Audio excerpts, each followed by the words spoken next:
Are these ones here? Steve's not. Good evening and welcome to tonight's City Council meeting, August 3rd, 2015. I'm going to call the meeting to order and would like to ask the clerk to call the roll. Thank you, Mayor Ford. Here. Mayor Pro Tem Bullock. Councilman Amador. Present. Councilman Teeter. Here. Councilman Carson. Present. Councilman Benson. Here. Councilman McEldowney. Councilman Elliott. Councilman Douglas. Mr. Mayor, you have a quorum. Just barely. Thank you. And tonight we know that Councilwoman Elliott and Councilman Bullock will not be with us tonight. McEldowney and Douglas they're on their way and they should be arriving shortly. So I'm going to ask the council to excuse Mr. Bullock and Councilwoman Elliott for tonight's meeting. Is there a motion, Mr. Amador? So moved. Thank you. Is there a second? Second. All right, I got three of them up here. We'll go with Mr. Benson. I have a motion and a second to excuse their absences for this evening. All those in favor signify by saying aye. Aye. Opposed, say nay. Motion is carried. And then depending on when or if Steve and Jason show up, we'll deal with that at that time. But as of right now, I'm expecting them to be here. I'd like to ask you all to stand for a moment of silence, followed by the Pledge of Allegiance. And I'd like to have everybody keep in their hearts and prayers, longtime resident that passed away recently, Mr. Larry Jones. I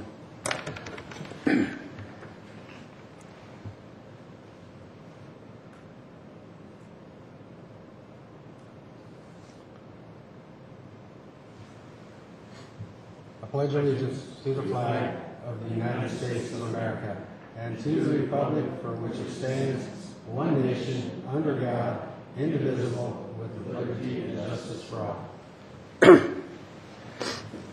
Now I'd like to ask the staff to go around and pass the microphone and allow the audience to introduce themselves.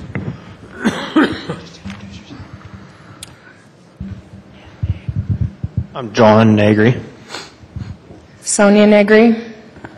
Diana Clark.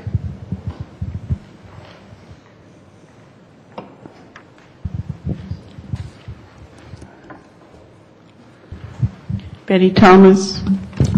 Danny Thomas. Philip Snow.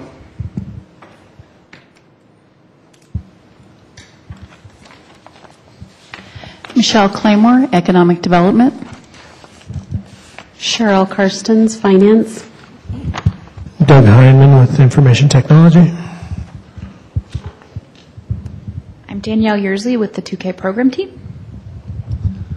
John Sattler. Kevin Vincel, South Adams County Fire. Kathy Blakeman, Human Resources. Amy Ryan, Realtor specializing in Commerce City. Paul Hebink, Parks, Recreation, and Golf. Maria DeAndre, Public Works. William King. Jay King.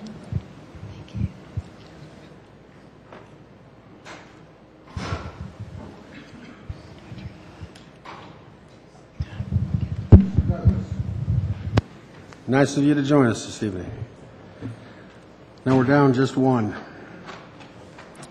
All right, next, first item on the agenda is proclamations and presentations. Normally I have, Bob? Mr. Mayor, prior to proceeding with the agenda, I would bring to the council's attention that I have placed in front of you a resolution 2015-81 regarding the IGA for CDBG program. Previously, council approved that agreement, but HUD has requested some minor changes to that document, so I'd ask the council to amend the agenda to add the resolution 2015-81 on the agenda under resolutions immediately following resolution 2015-77.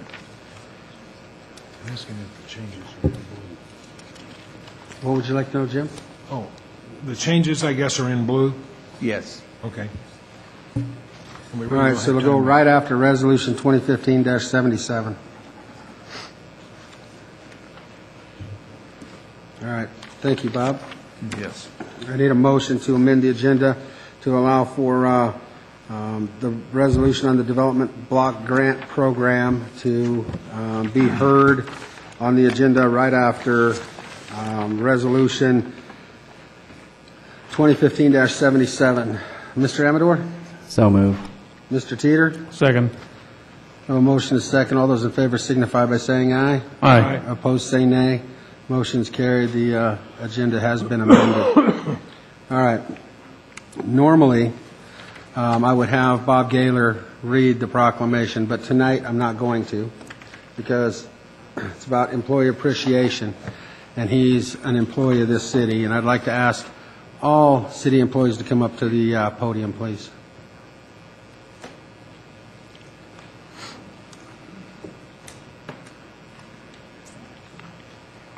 Come on up, don't be shy. Kathy's first to song and dance. City manager, you'll have to read this if you don't come up. You get up there with them employees like the rest of you. If I was going to let you sit there, I'd have you read the proclamation. All right. So this proclamation reads, City of Commerce City, Colorado, proclamation. Whereas Commerce City desires to build a quality community for a lifetime for 51,000 residents and 1,600 businesses. And whereas the city's employees, numbering over 600, including seasonal and variable hours, strive to achieve this mission on a daily basis, providing a wealth of services and programs. And whereas the 2014 Citizen Survey reaffirmed employees' success in meeting our constituents' expectations. And whereas it is important to recognize quality customer service, employee contributions, teamwork, and organizational success. And whereas the City Council of the City of Commerce City wishes to recognize and reward employees for their dedicated service and outstanding achievements. Now, therefore, on behalf of the City Council, and I hereby proclaim the month of August 2015 as Employee Appreciation Month, thanking city employees for all of their hard work and dedication to the City of Commerce City. In witness whereof, I have hereunto set my hand and caused this seal to be affixed on the 3rd day of August 2015, City of Commerce City, Colorado, Sean Ford, Mayor.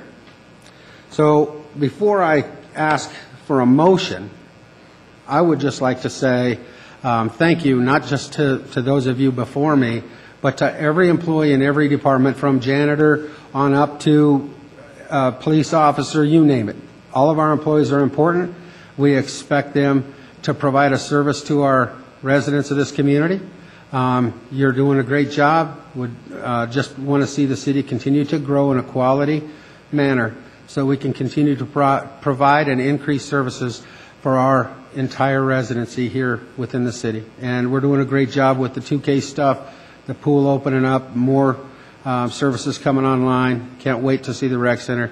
You are all, and everybody in your departments are all doing an outstanding job, so thank you very much. I'm open for a motion. Councilwoman Carson. Move to approve proclamation for Employee Appreciation Month. Thank you. Mr. Amador? Second. I have a motion and a second.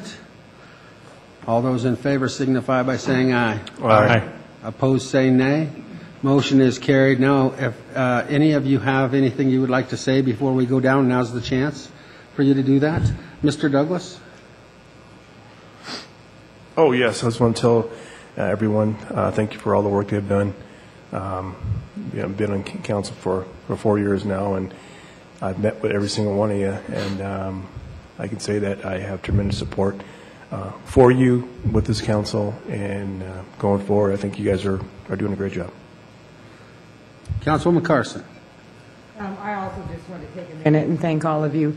I have been so impressed in the 6 years that I have been here by the quality of service that's provided by our staff. I know citizens don't always know who the staff is, but I will tell you what I have seen. It's uncomparable. So thank you very much. You make me very proud to be a counselor, and you make my job much easier. Thank you. Mr. Amador.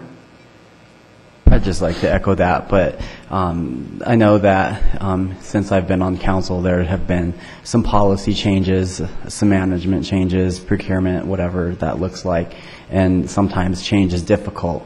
I hear a lot of things from other community members and even other municipalities on what Commerce City is doing and how friendly they are to work with. So I think that it needs to be said, and congratulations. Mr. McEldowney. I would echo those comments. Obviously, the city's come a long way in the time that I've been on council, and I really appreciate the collective effort to continue to move this city and this community in the direction that we're heading. You can have all the resources available to you, but if you don't have the right people, right? There's a picture I keep on my desk. It's a big pile of tools, and it says you can have all the tools in the world, but if you don't know how to use them, right, you're not going to solve that problem. And we have, not to liken you to tools, but we have some amazing people who know how to use those tools. And it's been a great pleasure to work with all of you, and I look forward to those accomplishments yet to be realized. So thank you. Mr. Tater. Yes, I'd like to also echo those also. Looking out there, Doug's brand new at his new job, and every one of you standing right out there I know we put you to the task this year on one event or another. You've done a great job for us, and as well as the other employees we have in the city. So thank you very much. Mr. Benson. I'm going to echo what everybody else has said. I've been on the council now for 8 years, and I've had interaction with almost all of you, and I've really appreciated your help when I've needed it. So thank you. All right, now the podium's yours if there's anything you'd like to say. Otherwise, we're coming down to take a picture. I don't want to say too much because all these folks behind me love being in photographs. I know they do. Right. It's a great honor for me in the role of city manager to be able to represent these fine folks and the other employees who aren't here tonight. I'm humbled by their dedicated service to the community, and we appreciate very much your recognition tonight. So thank you very much. Great. Thank you. Bob? As your city attorney, I want to tell you that I've appreciated providing legal representation for this city council, and I've witnessed a lot of city councils while I've been city attorney, and I will say that this city council stands high on the list for all the city councils I've worked with. So thank you. Thanks. Anyone else? Going to miss your chance to speak. You're on TV. Yeah, they are. All right, council, come on down.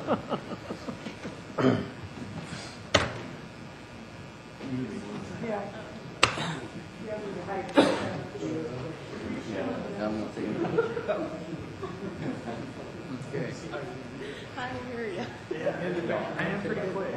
I don't know. Let's see what happens.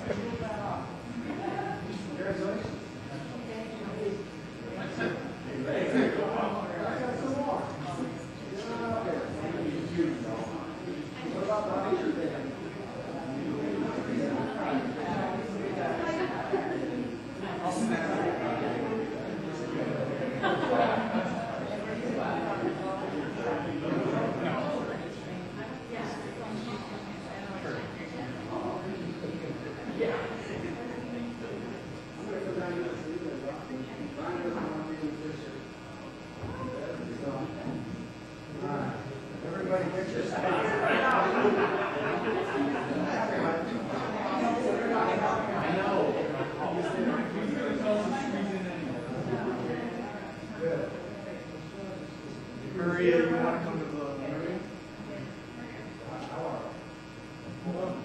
All good. 1, 2, 3. Let's do one more. 2 more.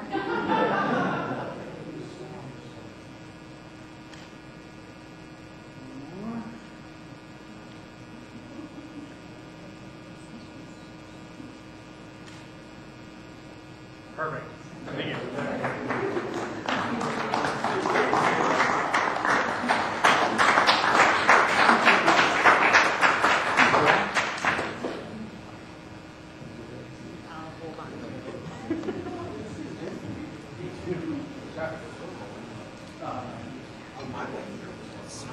Hold on.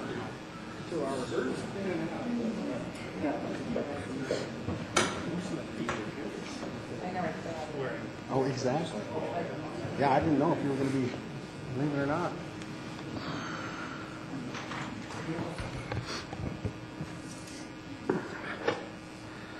All right, we'll move on to the next item of business, which is citizen communication. As we approach the election season, Council would like to remind candidates for elected office that political activity in city buildings is prohibited per Resolution 2008-60. This includes campaigning from the podium. Please give your name and address for the record and keep your comments limited to 3 minutes as I call you up. We have two folks that have signed up on the list. We'll start with Sonia Negri. Perfect. Come on up. You just state your name and address for the record. My name is Sonia Negri. I live at 6421 Glencoe Street. Thank you. And welcome. Thank you. I have never been to one of these, so I'm a little nervous. Don't be. We're easy to get along with. Okay, you all look really friendly. So I just wanted to bring up a topic that I think gets kind of swept under the rug, as Council Member Andrew Amador mentioned that change is sometimes scary. My topic is backyard chickens. The reason why I bring this up is I feel like it's a good time to take a good hard look at the keeping of animals in Commerce City. There's a complete lack of common sense and informed action. We need to change this and stop making the keeping of wonderful animals, beneficial food-producing animals, and almost negative impact animals to the environment and neighborhoods a criminal act. Most standard hens come in between 5 and 8 pounds. They cannot bark. They can barely fly. But the food sustainability is far greater. They also produce natural fertilizer rather than the damage of your average dog or cat. The reason why I bring this up, or a couple of points I'd like to make, is that the ban on pit bulls, but I can say from experience in this city that pit bulls in Commerce City are about a dime a dozen.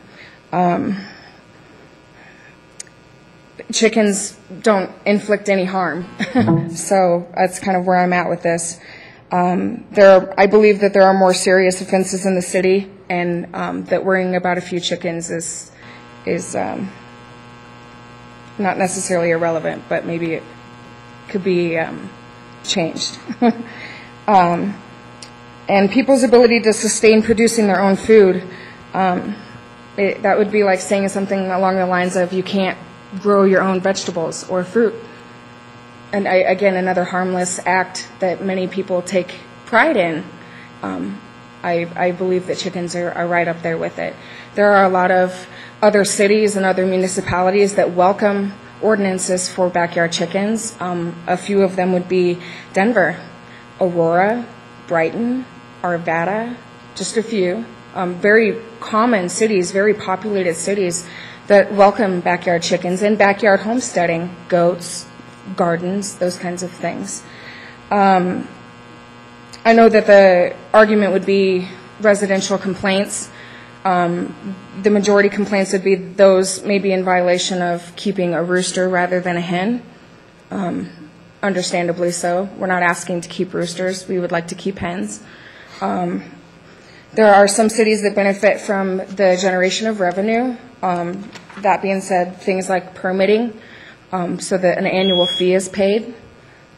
So I would like the council to acknowledge that potential to change the city ordinances to allow backyard chickens. Well, first of all, I want to thank you for coming in.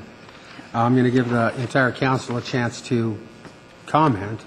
I wanted to comment first. Sure. First of all, you know, I grew up here. I was born and raised in Commerce City. I watched a period of time when chickens were allowed, okay? And we allowed chickens, but we didn't allow roosters. It got way out of hand. We started having people with 50, 40, 30, whatever, chickens in their yards, not in pens. I will tell you, when I first got married, I was a city employee. I was working in the street department, and my wife stopped at her grandmother's house for a little while on a hot day and had the windows down. Someone's chicken got in her car and laid an egg. Now, My mom and dad raised chickens. My sister raises chickens. My brother raises chickens. My sister was doing 2,000 hens at a time, doing organic eggs for grocery stores. All right? My parents do homegrown organic eggs and sell them to people that come over and buy them. They live outside of the city limits. I deal with chickens every day. And in the right situation, chickens can be dealt with and not pose a problem. I will tell you what the problem we're having right now is chickens aren't allowed in the city. We have a lot of laws. We have a pit bull ordinance. Just like you said, people bring pit bulls in all the time. And then our code enforcement, our police department gets involved. Then all of a sudden they show up, they print something off the internet that says they have a service dog, whatever. We want our community to be safe. We want our neighbors to be respectful of other neighbors. We don't want smells. We don't want flies. We don't want those things. I see chickens every day. I can tell you chickens have flies. You can keep it as clean as you want. There's certain things that come with chickens. I'm not against chickens. I like them. I deal with them, like I said, every day. The problem is too many people take things to an extreme. And I will tell you right now, there's a lot of chickens in Commerce City. Okay? There are a lot of chickens in Commerce City. Now, Mr. Teeter just had a situation with chickens this morning in his neighborhood. So I think in a perfect world, it would be great if everybody could have a couple, 3, 4 hens in one of those little hen kits that you get from Harbor Freight or wherever you get them from, the little chicken coops, and you had your own eggs and everything was clean and you didn't bother the neighbors. Problem is, people take it way too far. And so we went from having chickens to not having chickens. We did a survey just last October. Survey came out that over 50% of the residents of Commerce City that participated in the survey did not want backyard chickens. It was close, though. It wasn't like a huge majority, okay? But over 50% didn't want chickens. Now, that becomes an extremely touchy subject because if we allow chickens, then the neighbor that's next to the guy who's not managing his chickens right. I had people with Shetland ponies. I had people with goats. A lot of those things need to be in unincorporated Adams County, preferably in an agricultural scenario. I think it's awesome. People can grow gardens and try to be self-sustainable. I'm not against chickens, and in a perfect world, I think it would be great if people could manage and keep their chickens from being negative to their neighbors. I don't know what the council's going to say.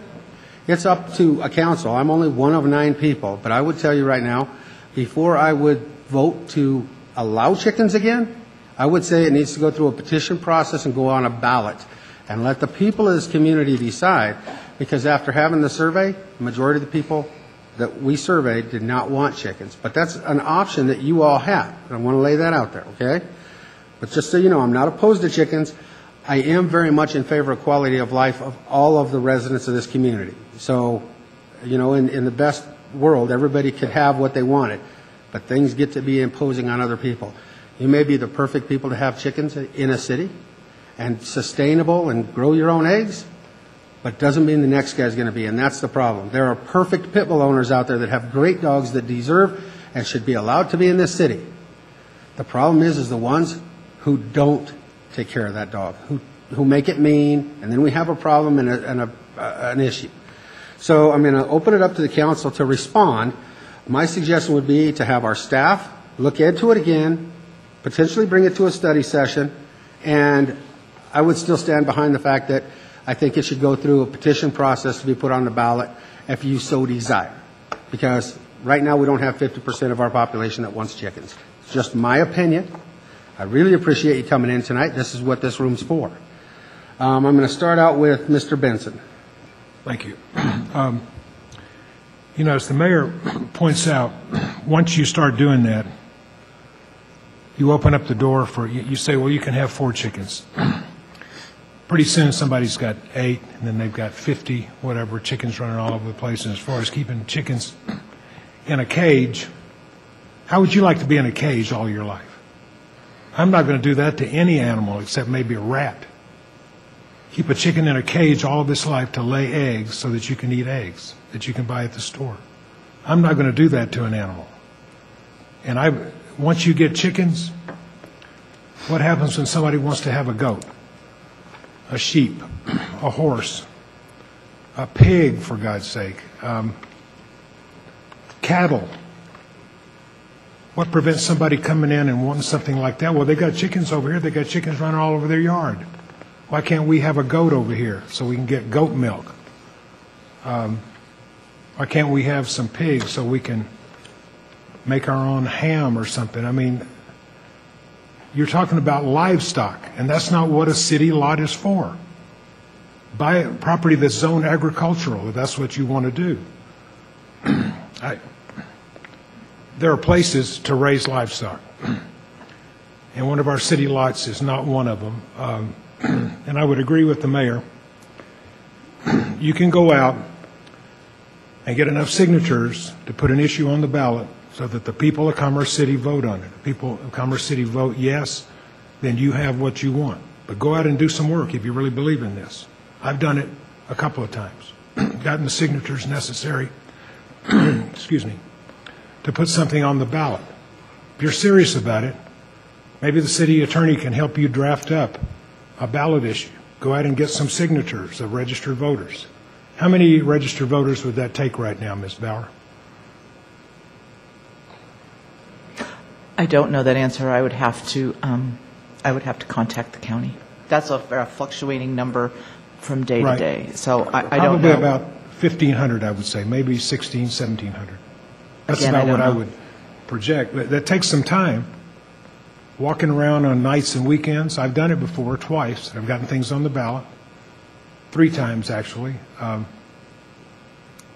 that's what you want, go out and do it, and let the people vote on it. I don't think, as a council member, I would vote to put it on the ballot, but we have a provision for citizens to go out and do that on their own. But this is livestock we're talking about. Once you open up a city lot to one kind of livestock, people are going to be coming in and want to extend that to the next kind of livestock. And I just don't. And as far as putting things in a little cage for all of their lives so that they can lay eggs, I just disagree with that whole concept. Thank you. Mr. Teeter. Thank you for coming in. I understand your concerns. I grew up in Commerce City my whole life. I've seen all the animals that everyone's talked about up here at one time or another in Commerce City, and we have changed the ordinance to get rid of those. I remember how it used to be and how the criticism we used to get for all the livestock that we had in Commerce City, and I don't believe we're ever going to go back to that way again. Like the mayor said, I did wake up this morning at 5:30 to a rooster crowing 2 doors down, and at 6:30 there was a hen that was clucking to announce that she had a new egg laying around somewhere. So I'm going to be against it, but I thank you. All right. Mr. McEldowney. First off, thanks for coming in tonight, Ms. Negri. We obviously got your email today, and I appreciate you reaching out to us. I don't want to sit and debate the matter right now. I think I want to reinforce a couple of things that the mayor said. One is, really there's 2 ways that you can pursue this. The council, through prior citizen inquiry, pursued the question within our citizen survey last fall, and it came out essentially dead even. So we chose not to move forward with making a decision as a council to put something on the ballot or make that change. So as the mayor says, the alternative is then to pursue the petition process and have a citizen-led initiative to put something on the ballot. And outside of this meeting, you can meet with the city clerk. Her office is just down the hall, and she can outline what dates and timelines look like, what the number of signatures that you would need to have verified would need to be to get something on the ballot. So I want to be clear that the opportunity is there for you to pursue this if you so choose. I do think that the others have raised some very key points about the challenges of this. I have friends that have hens in other communities in the metro area. I have folks that have quit having hens elsewhere in the metro area where it's authorized because of concerns from their neighbors. I think, again, the best intent of a hen owner can still run in conflict with a neighbor when you're living in a metro area.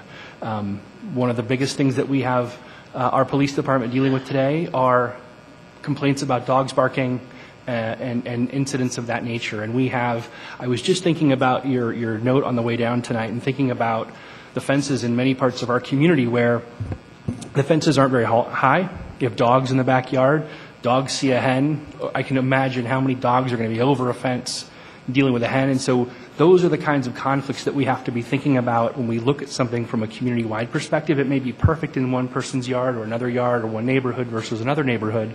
But when a law applies boundary to boundary within our community, will it work consistently across that? And I know we have imperfect ordinances that are out there today, to your earlier point, but I do think it's important that we think about all those controls that would need to be put into place to help manage that. So I do encourage you to explore this if that's something that you're passionate about, and identify other folks in the community that would like to help you pursue that. But I do think that even if that's the path, there will be a lot of work to be done by council and staff to figure out how to manage such a change. And I know there are other communities, so I would, as a final comment, just say I would ask, in anticipation of additional comments from the community, if we could have staff gather some information on challenges of these neighboring communities that have implemented hen ordinances.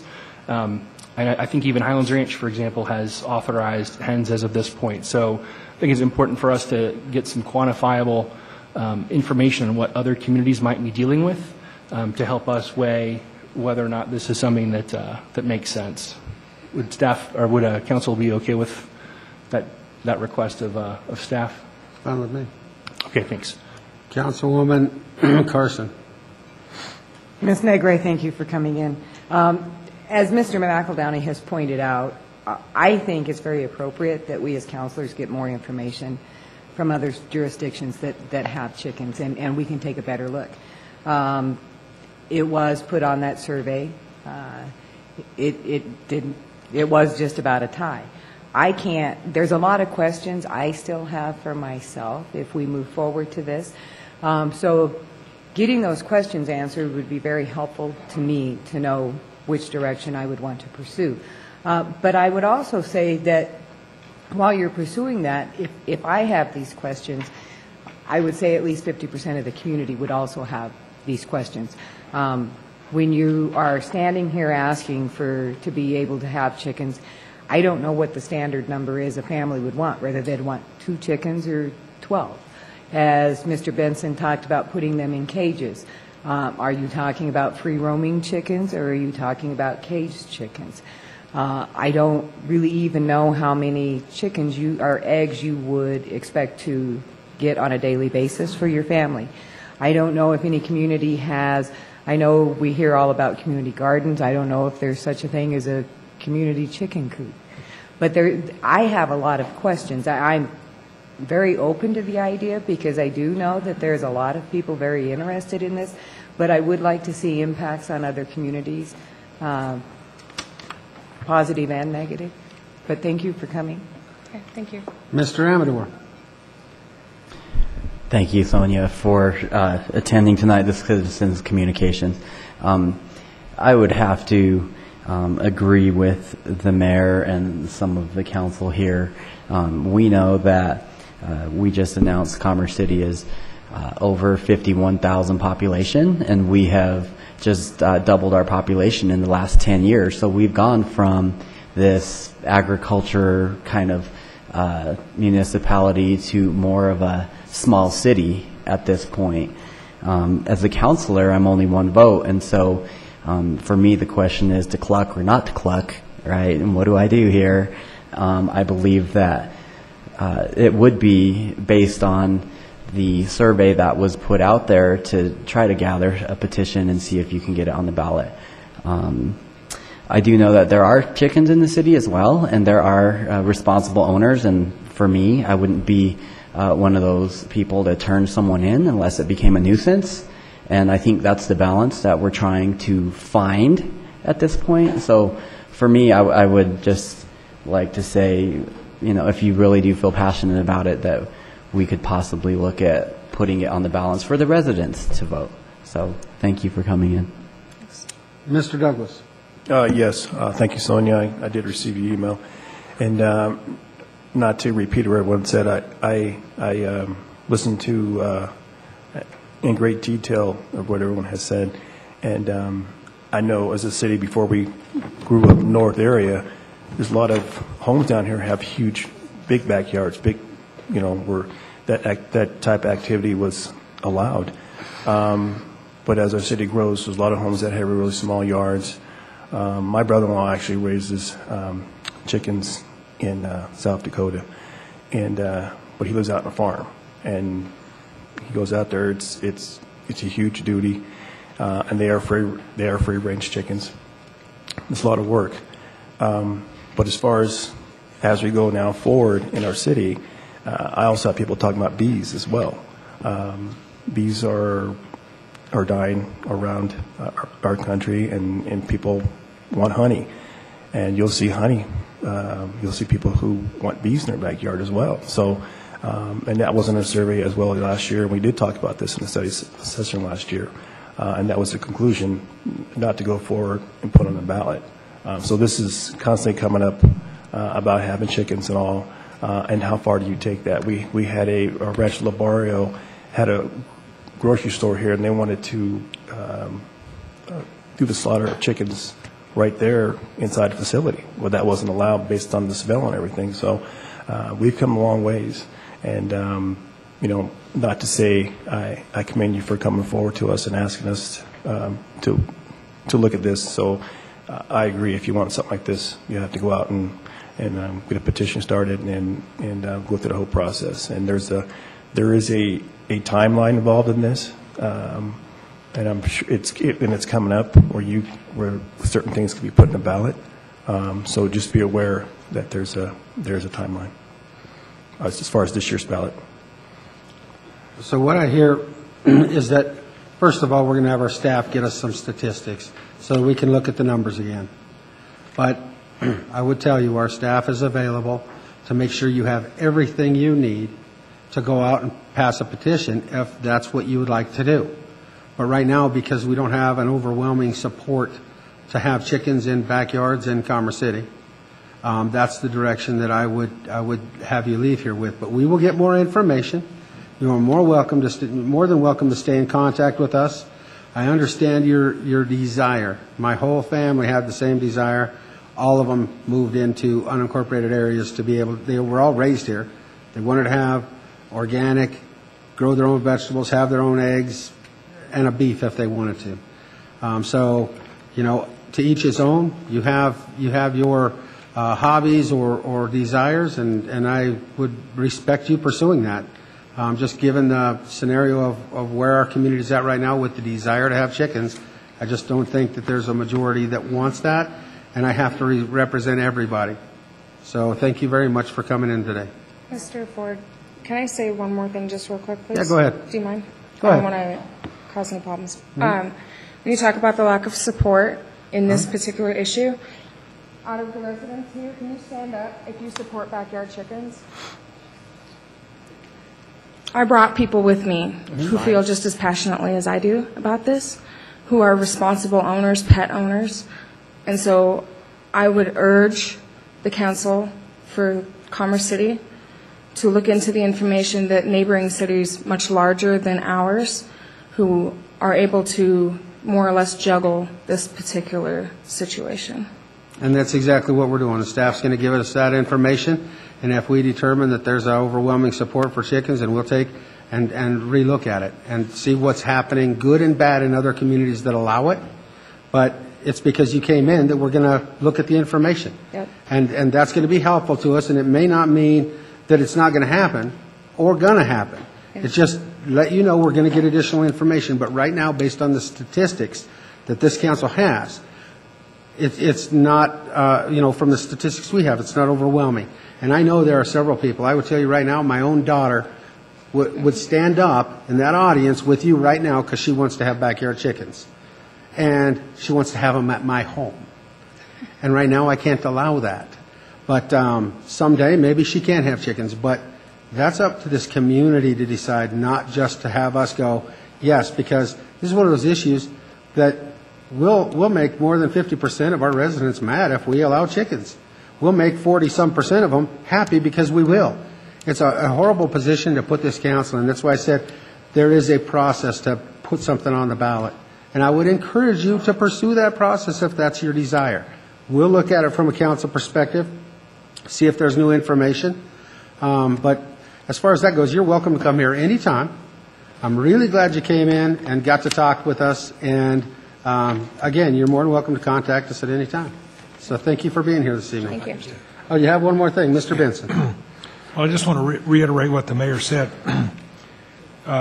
Getting something on the ballot is not that difficult. Let the people of this city vote for it. Absolutely. But you've got to get it on the ballot, and that's going to require, assuming that we've got 30,000 registered voters, 5%, Laura, is that right? Isn't it 5% if it's a regular election? If it's a regular election, but it's too late for this November. Oh, I know, stuff. it's too late. It's too late for this. So November. it would be next, we would probably have to hold a special election, but it would be an initiated ordinance, so But it would be 10%. That would double. No. What you're talking about was the charter. That's a charter Oh, a amendment. charter This would be amendment. You're right. Okay. Right. This is a code. Right. This is an initiated ordinance. It'd be about 5%. I'd have to double check, but I'm pretty sure it's 5%. But I would ask if you and Mr. Gaylor could give these people as much help as they need to draft that and get it in a form that they can take around and ask people to sign. On our web, and I can certainly provide them with the information that I am allowed to provide them. Well, I you can can't provide them. act as- I can provide them with, and it's online today. They can go onto our website, look under the election page, look under petition format. There's a section on petitions. There is a petition template that we have provided for our community members. A lot of cities don't do that, but we have done that. Good. There are guidelines for initiative petition also on there. I am not under through state statute, I'm not allowed to draft them their ordinance. They would have to do that themselves. I'm not allowed to do that. I can provide them with the information, the information regarding how many signatures, what the process is. I'm happy to do that. Mr. Gaylor, could you give them some help? And like if they drafted something, could you go over it and just tell them this is going to pass muster or it's not? Well, I get requests all the time from citizens of the community to provide legal assistance to them, and I can't do that unless the city council directs me to do something on behalf of the council, which then would be to the benefit of a citizen. Okay. So if the council directed me to do something, of course I would, but I don't provide legal advice to citizens. Otherwise, I get requests like that all the time. But just remember, you have the right to override anything that this city council does by having an election on an initiated measure. I mean, if the council doesn't want it to happen, it doesn't make any difference. If the people want it to happen, then it will happen. And it will be, if you have to hold a special election, that's going to cost the city some money. But how much would that cost, Laura?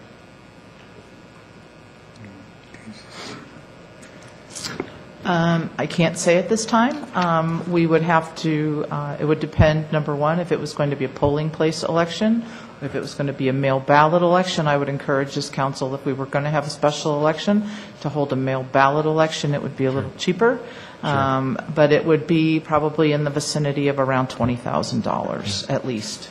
So it wouldn't on the cost the low city end. anything more to get it on next November, would it? Well, next November ballot would be a special election. So to get it on the city regular election, a which we regular coordinate with the municipal, county, that's that won't happen until 2017. Other than, up until then, it would be it would have to be a special election. Right, because the city's elections are only in odd years, so anything outside of an odd year is going to be a That is special correct. election. That is correct. And it's too late to make it onto the November ballot. We have to certify that ballot on September 3rd. Oh, yeah, it's too late. And generally, you have, on an initiated ordinance, you have 180 days to circulate a petition once I approve it to form. But then our charter says that once they start that petition process, they have 180 days to do it, but within that 180 days, it has to be done from first signature to last signature within 30 days. Then I have so much time to certify the petition to verify the signatures. And if you're bringing in 5%, let's say of 20,000 let's just off the top of our head, 20,000, we're looking at 2,000, that takes time. I have so much time statutorily to review the petitions, then I have to submit it to you, then you can, as a council, can decide whether you want to adopt the ordinance in full, adopt the ordinance in part, or refer it to the voters. So there's a lot of time frame, then there's protest periods, so there's just no way that it could make it onto this November No, ballot. it can't this fall.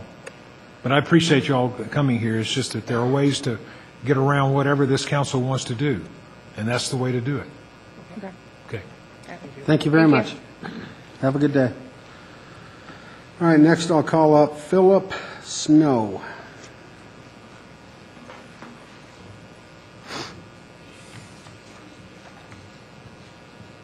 Good evening. Hi. I'd like to begin by thanking you all for your time this evening. I do appreciate it. My name is Philip Snow, and I'm here on behalf of 3 business applicants at 5400 Monroe Street. And I'm here in regards to ordinance number 2050, which deals with the licensing and regulation of medical and recreational marijuana. I spoke with Ms. Bauer prior to the beginning of the meeting this evening, and she told me that this council is going to be reviewing a proposed amendment to that ordinance in 2 weeks' time. So, again, thank you for your time. I hope this is not entirely moot, but I wanted to come and speak on behalf of those organizations and just kind of address some of the issues that we've seen with the ordinance itself, particularly in regards to the separate locations for individual businesses for marijuana, and specifically wanted to address the idea of having co-located businesses. There are a number of places throughout the state that allow for the co-location of marijuana businesses, whether they be separated by certain, virtual separation, which deals with just having separate inventories, or physical separation of the actual inventories themselves, not requiring individual premises for each business license. To that end, my companies that I represent, we're hoping to put a number of licenses at this property to the tune of more application fees for you all, more licensing fees for the city as well, which would obviously generate more tax dollars for the city, as things progress down the road. Right now, we're looking at about an $18 million improvement to the property, and that doesn't include the cost of labor, that doesn't include the cost of equipment that we would find here in the city. So we would obviously be proposing a significant financial increase to the city itself, and just wanted to bring that to your attention this evening. So I do thank you all for your time, and I'm sure you guys probably have questions for me. So I just wanted to make this brief. Once again, thank you. First of all, I don't know as though we have questions, because I think it was about a month ago we had another gentleman that came in and wanted concerns down on Dallas Street. I would just ask the staff where we're at with this, and if it's in 2 weeks, that's as soon as we could do it, because that's the next council meeting, correct? Brian? Mr. Snow is correct. It's tentatively scheduled, some potential amendments to address concerns regarding co-location, tentatively scheduled for August 17th. For August 17th. And we couldn't hear it any sooner than that. That would be the soonest we could hear it. Understandable. Does any council members, I've got a couple lit up here. I want to let them ask you any questions if they have them. Mr. Benson? No, okay. Mr. Amador? Thank you, Mr. Snow, for coming and visiting us under Citizens Communication. I've explored some of the communication that you're referencing, and I know that when we did lift our moratorium, we tried not to fall into some of the pitfalls that other jurisdictions have run into. And so I know that Denver, Aurora have come up to the issue about the separation requirement and licensing. So understanding that, I believe that our city has fallen into the same pitfall, that drafting an ordinance, and the ordinance is really tricky. So we worked with the best that we had at the time. And so what I can say is I'm looking forward to the 17th and to see what the possible amendment looks like. Thank you. And I would encourage you to come to that meeting as well under the communication portion, should there be something out of line that you may see. All right. Seeing no one else, thank you very much for coming in this evening. May I just say one more thing? Sure. I have spoken with Karen Stevens at the City Attorney's Office and provided her examples of draft language that could maybe be put into the ordinance, and if there's anything else I can do to help, Councilman Amador has my card, and if I can offer my services in any way, please let me know. Thank you. Yes, Thank you for coming in today. Appreciate it. Have a nice evening. Now, that's all the folks that I had signed up to speak. Is there anyone in the audience, before I move forward, that would like to speak during citizen communication before I move forward with the rest of the agenda? Seeing no one, we'll move on in the agenda. Next item is approval of the minutes. I have April 6, 2015. I need a motion to allow the mayor to abstain from voting because of an excused absence. Mr. McEldowney. So moved. Mr. Amador. Second. All right, I have a motion and a second to allow the excused absence and abstention. All those in favor signify by saying aye. Aye. Opposed, say nay. Motion is carried. Next item on the agenda is a motion to approve the minutes of April 6th. Mr. Amador. So move. Sorry about that. $5, right? I got it. Don't worry, you'll get it. All right, so I have a motion from Mr. Amador, a second from, how about Mr. McEldowney? Second. I have a motion and a second to approve the April 6th, 2015 minutes. All those in favor signify by saying aye. Aye. Opposed, say nay. Motion is carried. All right. Next, we have the April 13th, 2015 minutes. Mr. McEldowney? Move to approve. Okay. And Mr. Teeter? Second. I have a motion and a second to approve the April 13th, 2015 minutes. All those in favor signify by saying aye. Aye. Opposed, say nay. Motion is carried. Next, we have April 20th minutes. I need a motion to allow Councilman Teeter to abstain from voting on the minutes because he had an excused absence. Mr. Douglas. So moved. Mr. Amador. Second. Motion is second for the abstention. All those in favor signify by saying aye. Aye. Opposed, say nay. That motion is carried. Now I need a motion to approve the minutes of April 20th. Mr. Amador? Move to approve meeting minutes for April 20th, 2015. Mr. McEldowney? Second. A motion and a second to approve the April 20th, 2015 minutes. All those in favor signify by saying aye. Aye. Opposed, say nay. Motion is carried. We should have done this one at the same time. I need a motion to allow Councilman Teeter to abstain from voting on the May 4th minutes. Mr. Douglas. So moved.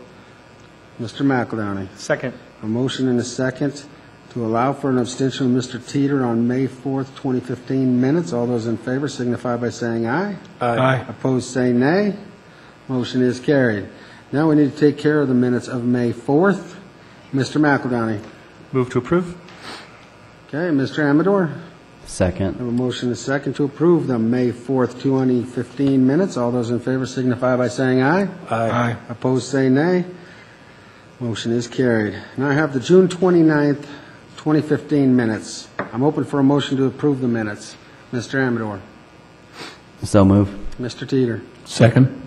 I have a motion and a second to approve the June 29th, 2015 minutes. All those in favor signify by saying aye. Aye.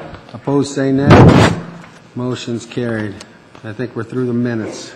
Then we'll move on to the consent agenda. The consent agenda includes items that are routine, procedural, informational, self-explanatory, and non-controversial. They are presented to council for a single motion and vote. Any member of council may ask to remove a specific item for further discussion and a separate vote. Tonight, there are 9 items listed under the consent agenda. Does anyone on council wish to remove an item off of consent agenda for further discussion and or a separate vote?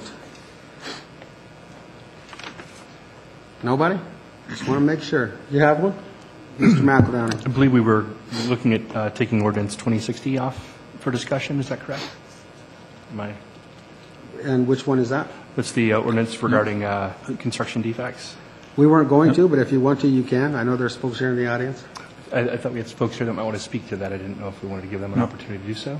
Well, I talked to them all, and they were okay with it going on consent. But if you'd like to take it off and have that discussion, it's your... No, if you've had that conversation, that's great. All right. Anybody else have any potential to take any of these items off? Seeing none, I'm open for a motion. Mr. McEldowney. Would move to approve the consent agenda? Mr. Benson. Second that motion. A motion and a second to approve the consent agenda. Will the city attorney please read the titles of the consent agenda? Title of Resolution 2015-65, Resolution approving aerial easement to Regional Transportation District. Resolution 2015-76, Resolution to authorize award of contract for Buffalo Run Irrigation Replacement Phase 1. Title of Ordinance Z 204-79-15, an ordinance rezoning the property described in Exhibit A, attached hereto, made a part hereof, located at 8600 Rosemary Street, Commerce City, Colorado, and amending the zoning map of the City of Commerce City, Colorado to reflect said rezoning. Title of Ordinance Z-922-15, an ordinance approving the Second Amendment to Marty Farms Industrial Center PUD zone document. Title of Ordinance Z-925-15, an ordinance rezoning the property described in Exhibit A, attached hereto, made a part hereof, located at 5171 East 56th Avenue, PIN 182-307400027, Commerce City, Colorado, and amending the zoning map of the City of Commerce City, Colorado to reflect said rezoning. Title of Ordinance 2060, an ordinance amending Chapter 5 of the Commerce City Revised Municipal Code by the addition of Article 9 concerning the repair of construction defects. Title of Ordinance 2063, an ordinance amending the 2015 budget of the City of Commerce City, Colorado by the recognition of the Colorado Department of Transportation grant in the amount of $15,128 for DUI enforcement efforts and the authorization of the expenditure thereof. Title of Ordinance 2064, an ordinance amending the 2015 budget of the City of Commerce City, Colorado by appropriating a portion of the unencumbered fund balance of the general fund in the amount of $82,400 and transferring a portion of the unencumbered fund balance in the general fund to the CIPP fund in the amount of $39,380, transferring $40,000 from the solid waste fund to the CIPP fund, $355,000 from the impact fees fund to the CIPP fund, appropriating a portion of the unencumbered fund balance in the CIPP fund in the amount of $550,000, urban renewal fund in the amount of $50,000, and the police donation fund in the amount of $44,021.59. for a total amount of $1,160,801.59, and reaffirming prior appropriations and authorizing the expenditure thereof. Title of Ordinance 2065, an ordinance amending the 2015 budget of the City of Commerce City, Colorado by the recognition of the Colorado Department of Transportation grant in the amount of $3,190 for click-it or ticket efforts and the authorization of the expenditure thereof. And that completes the consent agenda. Thank you. I have a motion and a second. The titles have all been read. I'll ask for a roll call vote.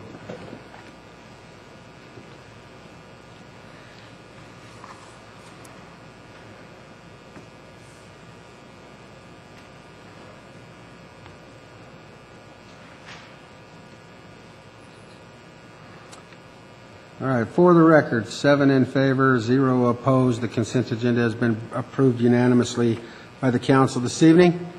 I do want to take a short break to thank the folks that came here with concerns about the passage of our construction defect ordinance that was part of the consent agenda. So we'll take a short break so we can have some thank yous, and we'll get right back to the meeting.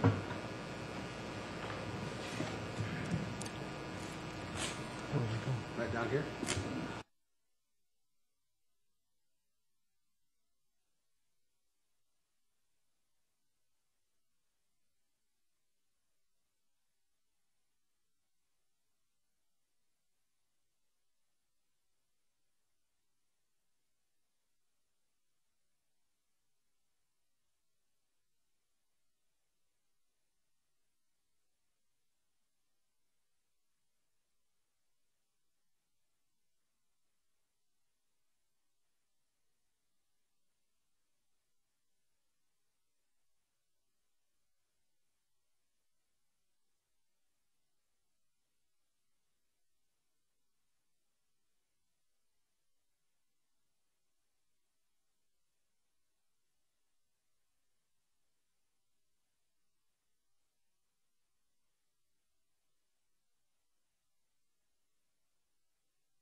Resolution? What do you got here? Okay, for later on. All right, next item is resolution. Resolution 2015-77. Council have any questions regarding this resolution? Mr. Benson, do you have any questions regarding this? No, that was resolution from before? From before. Yeah, Mr. Teeter? No questions, Mayor. I'd like to make the proposal. All right, let me make sure there's nobody with any questions. Seeing none, go ahead, Mr. Teeter. I'd like to move to approve Resolution 2015-77 for the Fire Department. Thank you. Mr. McEldowney. Second. I have a motion and a second to approve Resolution 2015-77. Before I call for the vote, I'd just like to say I'm very excited about the fire district being able to construct a new administration facility here next to City Hall. I'm glad that we're finally to this point where you can all move on with your construction. And I know congratulations goes out to the new chief, Kevin. I don't see him back there right now, but I know he was with us a little bit ago. So congratulations to Kevin being the new chief of South Adams Fire District, and good luck on the new facility. So with that said, title please. Title reads, Resolution approving amended and restated purchase and sale agreement and option to repurchase. Thank you. All those in favor signify by saying aye. Aye. Opposed, say nay. Motion's carried. Get the construction underway. All right. Now we have another resolution which was added to the agenda. You have a number, resolution number there, Bob? Thank you. Yes, the number is 2015-81. All right. We have Resolution 2015-81. It's the revised agreement, intergovernmental agreement with Adams County for the Community Development Block Grant Program. You all had that placed in front of you. Do any of you have any concerns or questions about this and need more information before I move forward? Seeing none, I'm open for a motion. Mr. McEldowney? We move to approve. All right. Mr. Douglas? Second. I have a motion and a second to approve Resolution 2015-81. Mr. Attorney, please read the title. Title reads, Resolution approving Resolution approving revised intergovernmental agreement between Adams County and the City of Commerce City regarding the conduct of the Community Development Block Grant Program. Thank you. I have a motion and a second. Title's been read. All those in favor signify by saying aye. Aye. Opposed, say nay. Motion is carried. Now we'll move on to the next portion of our meeting, which is presentations. We'll start with the 2015 second quarter work plan update. It's going to be Deputy City Manager Hayes to make the presentation.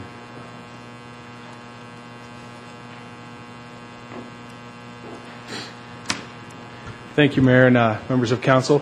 In the nick of time, Mr. Heineman found our remote control, otherwise I would have been seated for the presentation. But I'll run through this relatively quickly.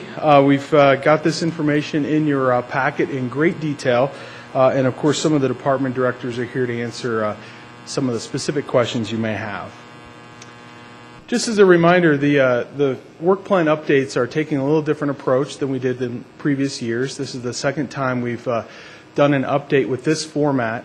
We're continuing to divide the work plan into projects and operations, all tied to the 5 city council goals. But we have shifted from department level updates to more updates that are aligned with each of the specific goals.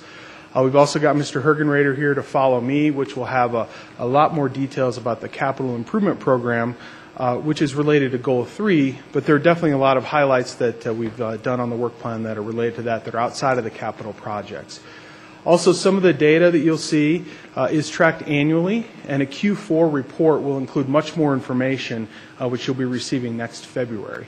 One of the other things I want to point out, you'll see in the presentation that I've added this time, we've got a quarterly number for some of the data, but then where applicable, I put a year-to-date number just so you could see how we're tracking over the last 6 months. All right, so this is the first council goal, and again, for the benefit of the public, it's to develop a balanced and vibrant economy to improve socioeconomic status. I'm not going to read all this, of course. I just want to point out a few highlights here. With our economic development program, very pleased to say that we've completed our enterprise zone recertification process with the county, which did actually expand the areas that were covered in the city over previous years. A lot of kudos to the ED team in coming up with that, as well as some of the GIS analysis that was done there. With respect to our general improvement districts, you recall we had a Tower Road study session, and we finalized the approach to the financing of it, as well as a 90% design. Also, we did schedule a landowner developer meeting to be held in Q3, actually occurred on July 22nd, to review that analysis, as well as some water and sewer infrastructure that we're going to be planning in that area, as well as the funding options that might be available for those projects. And then in urban renewal, I've got a few highlights there, but I wanted to point out we did have a Derby Downtown District open house on June 17th. I think you heard Mr. Haas's talk about that when he was presenting Highway 2, but that, again, that was an urban renewal-led effort there. The also thing I want to point out with the objectives there, we did have a very successful ICSC Recon this year. Mayor Fore attended, and we had 24 retail meetings. And that might seem a lower number than in years past, but I can tell you that those were high-quality meetings. I'm sure the mayor would agree that we had some very live prospects that we were talking to, and every single one of those was a real prospect that might be locating in our community. Continuing with goal number 1, just some development information. Again, we've got 189 residential permits year to date. We did 108 of those in Q2. So we're close to our annual pace, which we've had in the last few years, which is just under 400 residential homes per year. Also want to point out the active land use cases. There's 81 of them in Q2 for a total of 151 for the year. And this is the largest pipeline of land use cases we've had in well over a decade, maybe even 15 years. So you can see that the lots that were being developed in our community are being absorbed now, and now the subdivisions are coming back, as well as some other investments that you've seen, such as rezonings and conditional use permits that you've had to act upon. The second goal, again, is financially sound city government to maintain or improve levels of service. A couple highlights here. We've got a safety team and a safety program that has been very robust this year. There's a full training calendar that was adopted in Q2, and a safety slogan has been drafted. And I know you're going to have a question about that. So it's Safety Never Sleeps. And there's a very catchy logo that's been drafted as well. And so we're analyzing how we can apply that, keeping in line with the city's brand standards for our logo. Organizational development, you recall we did a review of variable hour employees and how they are addressed under the Affordable Care Act, as well as some policy discussions that we had about how to take care of those part-time and variable hour employees. And then with respect to organizational services, the 2016 budget, of course, is well underway, as well as the CIP, and the 2014 annual audit, known as the CAFR, was also completed and presented to you. One thing I'm very personally proud of, I was involved in the negotiating team for the AFSCME contract renewal, which did not go to any type of arbitration or anything. We were able to reach an agreement, and so those negotiations were completed in second quarter, and the membership did approve that contract. A couple other highlights on goal number 2, some organizational development in the police department. They did initiate a sex assault audit looking at 90 cases over the last 3 years. Their IA Pro software implementation and training is ongoing. They coordinated some additional training with the Adams County DA in areas of constitutional law, police authority, and report writing, which I know is very well received. In the areas of water, I'll just hit a couple things there. You had a presentation from Mr. Jones from South Adams Water and Sanitation District, as well as an RFP was drafted with the districts taking the lead on that, the city being a partner in that to come up with a new fee study to analyze our development fees, not only at the district level but at the city level, to make sure we're competitive. Goal number 3, develop and maintain the public infrastructure to improve community appearance and encourage private investment. Again, the full capital project report is going to follow. But I wanted to point out we have issued a request for bids for the annual pavement maintenance program in Q2. We issued RFPs for design services for 72nd Avenue, as well as the CDBG sidewalk connectivity projects. And we've done a lot of work in the area of weeds with respect to the updated ordinance is now in effect. Neighborhood Services has received some additional training, and we've met with Adams County to set a spraying schedule so they can get some of those things taken care of this year, especially in the areas of the noxious weeds. Goal number 4, preserve and nurture a quality community to improve resident health and safety. The HEAL Committee is actively developing action items and goals. Under the Strategic Policing Program, the GEO Command held 15 community meetings. And in the areas of traffic safety, the first 3E meeting, which is engineering, education, and enforcement, was held. The traffic warning sign inventory is completed, and a traffic calming policy has been circulated for internal staff review, so we're trying to get that finalized this year as well. Quick comment on this slide. Again, as we just heard from the prior citizen communication, we have some ordinances related to the licensing and location of businesses for marijuana regulations. Those were adopted on June 1st. Goal number 5, to engage the public, to encourage community involvement, communication, and to build trust. We filmed and posted the Memorial Day Parade, and with respect to Channel 8 specifically, there's a Comcast assessment now that has been scheduled for Q3, so we're hoping we can move that project forward, again, at Council's direction to make that more robust for our citizens. I've got some data over there on the right column as well about communications, the amount of collateral they produced. Media mentions and Hispanic media mentions. And again, here's an example of the number you see there is the quarterly number, within parentheses is a year-to-date number. In the social media area, we've had an increase of Facebook fans up to 2,230, a 235-person increase since last quarter, and 121 new Twitter followers, putting us nearly 1,500. City events here, you can see we've had numerous city events, of course, highlighted by the Memorial Day Parade. There were also several community meetings related to the police department, the Turnberry and Villages at Buffalo Run park designs, and of course the 96th Avenue ribbon cutting, which seems like it was very long ago, but it was in the second quarter actually. And then the final slide is the budget slide. I just want to point out that normally used and received would be at 50% at this point. We are not that concerned about it because there is a revenue lag. As you'll see here, we have sales tax revenue collections through May, and so we're not concerned about this being at 44% at this point.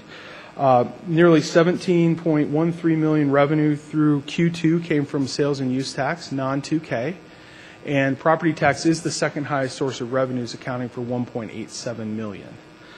And that concludes our presentation. We're here to answer any questions. Thank you. Thank you. Does the council have any questions of Deputy City Manager Jim Hayes? Mr. Douglas? No? Mr. McEldowney? Thank you, Mr. Hayes and staff for the great accomplishments through the second quarter. I did just want to go back to slide 5, where we have the objectives reference the waste management follow-up.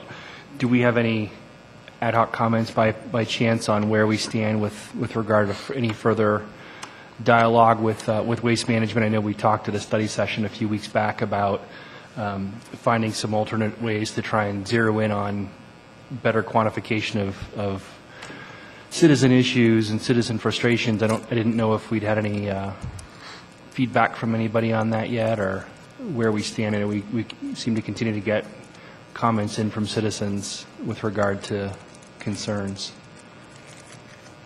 I do not have anything specific. I know in talking with Ms. DeAndrea a couple weeks ago, there was a meeting following a council meeting the next morning. I don't know if you want to provide maybe just a quick update as to how that went.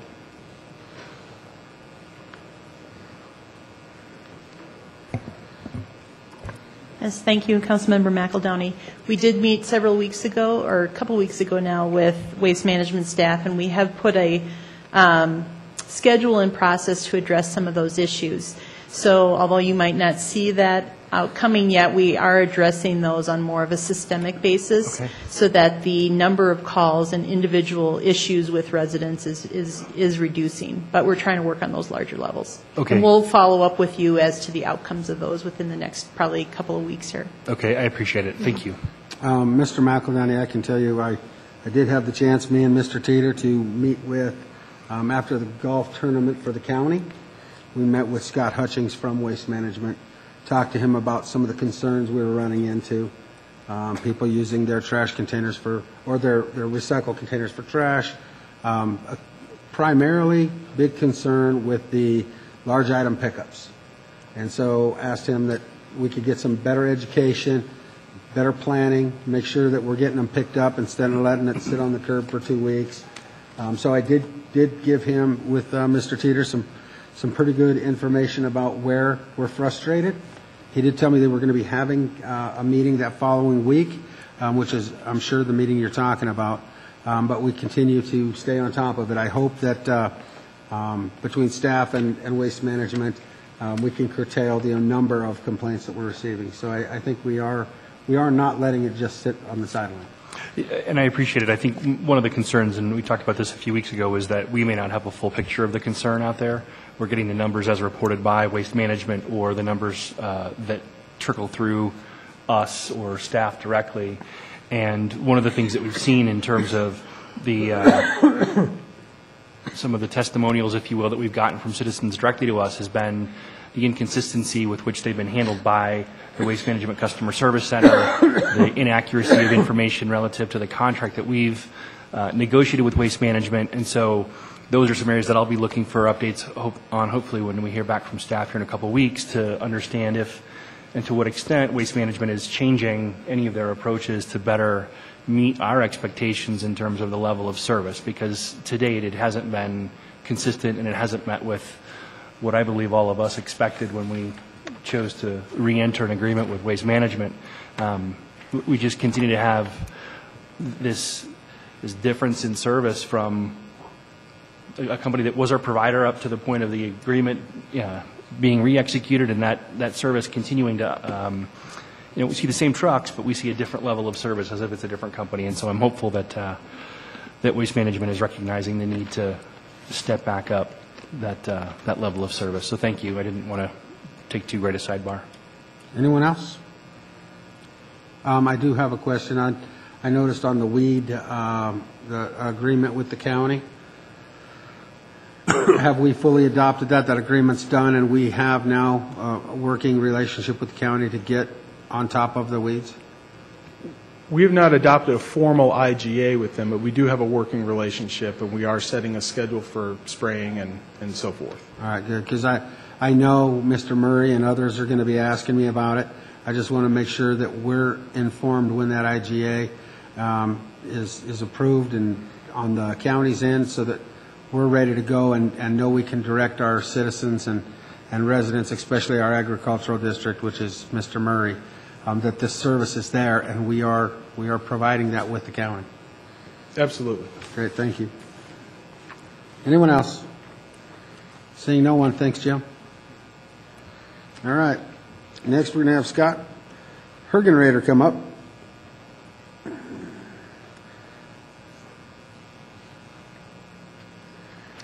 Capital Program Update. Welcome. Thank you, Mr. Mayor. Good evening, members of City Council. This is our 6th installment of the Capital Improvement Program, Measure 2K Update. So we're a year and a half into the 5-year program. I'm Scott Hergenrader with the CH2M Hill team. My colleague Danielle Yearsley is here, and on behalf of the city management team and our colleagues in Public Works and the Parks Group, and as well as all of the other functional teams that support this program, thank you for the opportunity to provide you with this brief update on the program. Again, just as background, Measure 2K was approved by voters in November of 2013. It committed to 5 projects in 5 years, and it was funded through the increase of the sales and use tax by 1%. The goals and objectives of the program, again, were to build the high-quality facilities and lower their long-term maintenance costs, spend the taxpayer dollars wisely and transparently, and complete the projects on time. So With that, I'm pleased to inform that all projects in the program are currently on budget and on or ahead of schedule. And looking at the 2K projects specifically, and just as a reminder, there's actually 7 projects that we track. One of the projects, which is the neighborhood parks, is actually made up of 3 projects. So we're tracking 7 projects. When you look at the blue bars represent the schedule that was originally presented and committed by the voters and approved by the voters as part of this process over the next 5 years. The yellow diamonds that you see show the current forecast completion. So on all of the projects, we're currently on schedule or slightly ahead of schedule. As we shift gears and look at the program budget and the finances, again, for the 2K projects, this is a $137 million program, and that is inclusive of the contingency, the management, and all of the budgets for the projects. As you look at the revenues thus far, funded by the 1% increase, you can see that in 2014, we had $10.2 million in revenues. Currently, through 2015, as you just saw on Mr. Hayes' slide, $4.27 million has been received through May, and we're again on target with that trajectory of going to $9 to $10 million in this year. From an expenditure standpoint, through June, so through 1.5 years into the 5-year program, $14.2 million has been expended, and that's about 11% of that overall total budget. Again, we've talked previously about we measure the progress of the projects through phases and gates, and you can see the penetration or the matriculation of each of those projects through the phases. So looking at the blue boxes, that tells you exactly which project is in which phase right now. So the Phase 5 construction, two of the projects are in construction as of the end of, again, June, Q2 2015, Frontera Neighborhood Park and the Outdoor Leisure Pool. 3 of the projects are in design, and that's Turnberry Neighborhood Park, Villages at Buffalo Run East Neighborhood Park, and the Tower Road expansion. And we're pleased to report that the new recreation center and the existing recreation center planning process started at the end of Q2. So all of the 2K projects are now underway. For projects that are funded outside of 2K funds, you can see that the 96th Avenue project was just accepted. You all had a chance to participate, I believe, in that ribbon cutting. 104th Phase 3B is ongoing in construction. Highway 2 is under design. Tower Road Pena Ramp is in the pre-design RFP phase, and the RTD North Metro is in the planning phase. Some of the highlights in Q2 were the public input that was received on Turnberry and Villages at Buffalo Run East Neighborhood Parks design. We had great responses with hundreds of people participating in the voting for the particular themes of the parks, and we had the chance to present that, the output of that to City Council here on June 15th. We also released the new and existing rec center programming RFP, and I'll touch on that here in just a moment. We released the Tower Road public outreach video, so thank you for your comments and insights into making that video even better. And we finalized the staffing and the planning for the outdoor pool opening. That was a really heavy lift with great work by the parks team, the recreation team, as well as the human resources team to hire that many people in that short a time, and they're doing a great job and really great attitudes and high spirits there. Ongoing for the highlights, again, there's the 96th Avenue ribbon cutting, which was held on May 7th. We continued Highway 2 preliminary design and the devolution IGA that'll be coming forward to you in the future. The City of Commerce City and the City and County of Denver City Councils adopted the Tower Road Pena Ramp IGA. And we held numerous citizen advisory committee meetings. Looking ahead, and again, this is because this was the end of Q2, is to open the outdoor leisure pool, and of course that opened officially on July 10th. And many of you were present, so thank you all for your participation and support. It was a great event, and it's been packed to capacity ever since. Also looking ahead, opening the Frontera Neighborhood Park, that's targeted for August 25th in 2015. And some progress photos there of the work that you see. Going forward, we're going to be bidding out the 2 additional neighborhood parks at villages at Buffalo Run East and Turnberry. That will occur in Q4. We're going to hold public input meetings on the recreation centers here in August.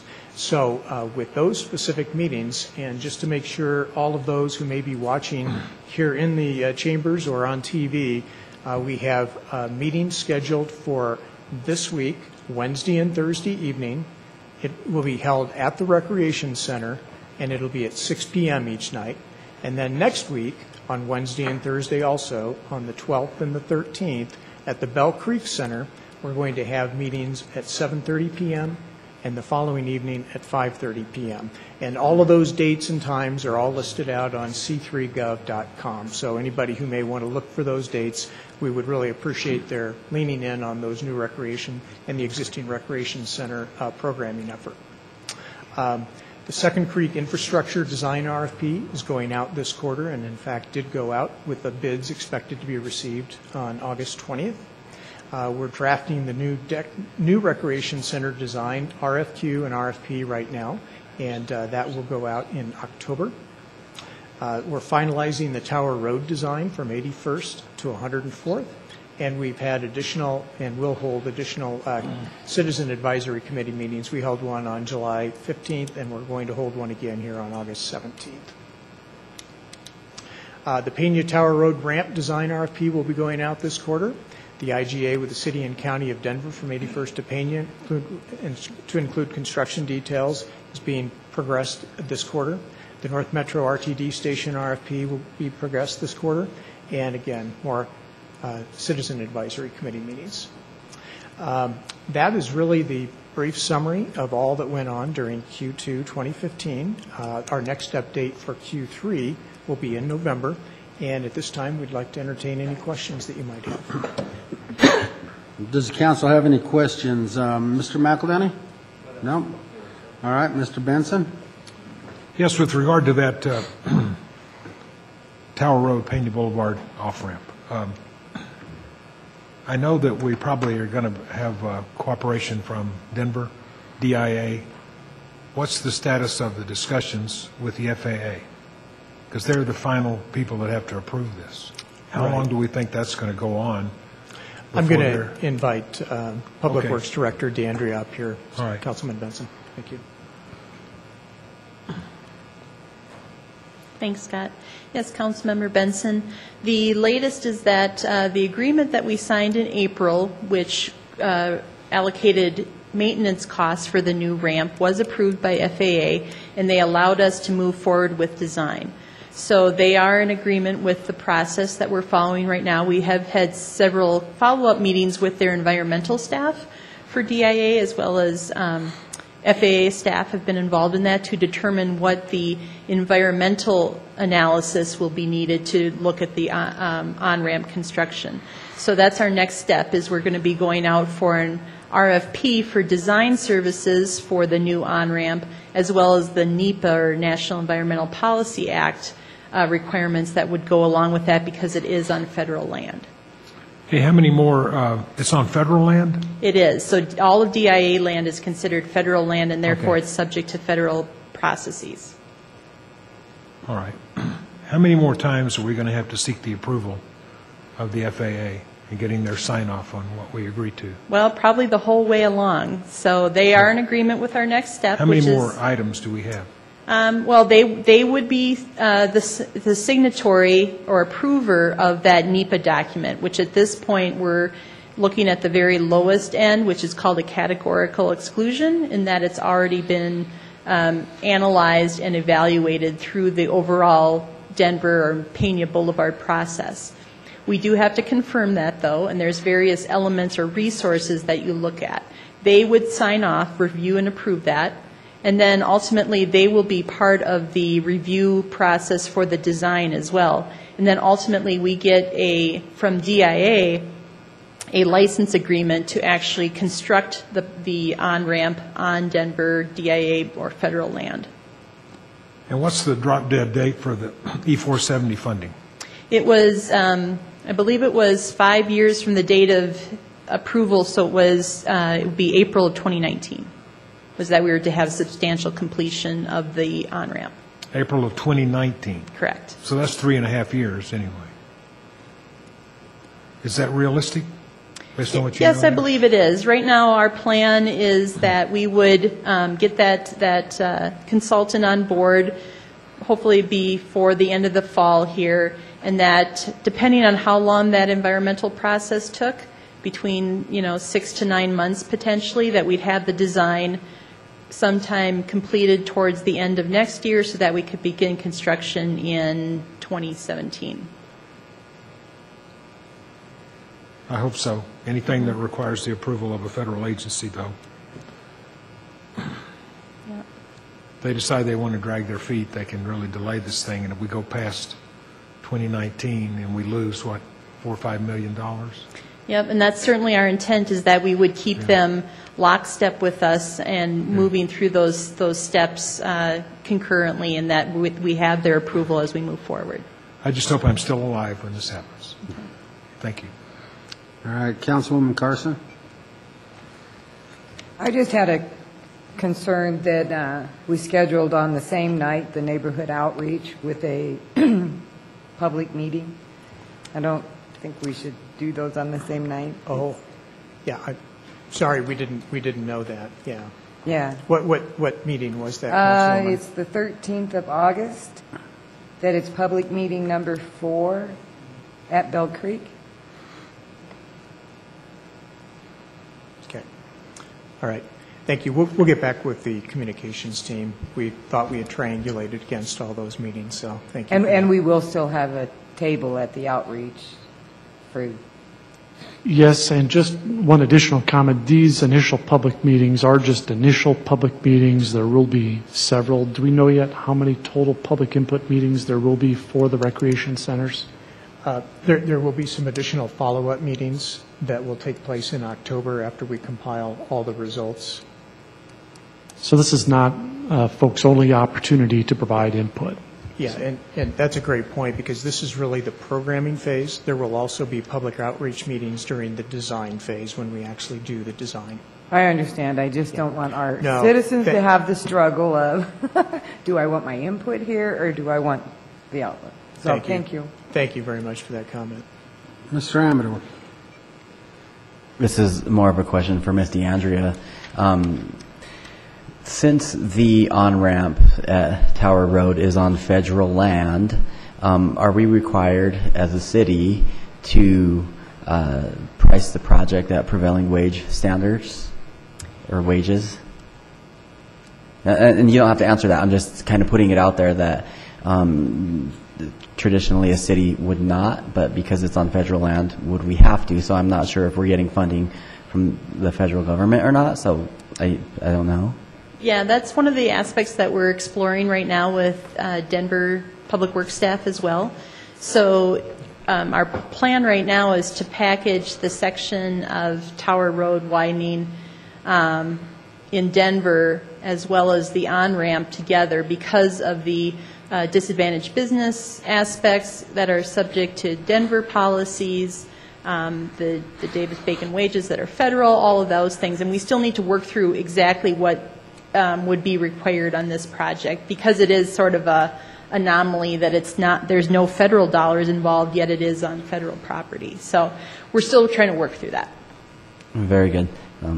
Thank you. And then, Scott, this remark is more toward the 2K projects. And if we could put slide 3 back up there. Slide 3 gives a real high-level overview of there we go, of the 2K projects. And I do see that with the acquisition of Parcel O, for the new rec center, it looks like we have come out of this staging portion of not having a rec center, where the improvements to the existing rec center wouldn't be ready, and then we wouldn't have a new rec center ready. So for the community, I have fielded a few phone calls on not having a recreation center in the entire Commerce City community. And so at this point, I think when I look at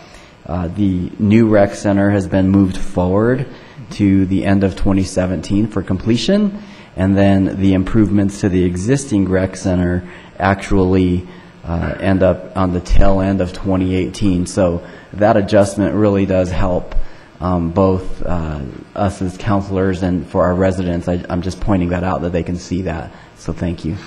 Thank you, Councilman. And just as a note on that, we will continue to work carefully to look at any staging or cross-coordination impacts between both of those projects, but we're trying to be mindful of making sure that the citizens have access to amenities. Thank you. All right. Mr. Douglas. Yes, thanks, Scott. Just to note that what Councilman Amador was talking about, I know we just had a couple months ago talked about that, or a month ago, a subject was brought up about actually bringing those improvements up further in the timeline instead of being pushed back because of the progress we made on property O. Is that still in consideration that we're going to have That's correct. And to both of your questions, Councilman, I believe we're looking to optimize the schedule. So what you see right now was the original schedule that was outlined, but we're looking at the interplay between these facilities. And if there's an opportunity to optimize the existing recreation center, because we fielded some phone calls as well with interest as to what's going to be happening with the existing recreation center and when.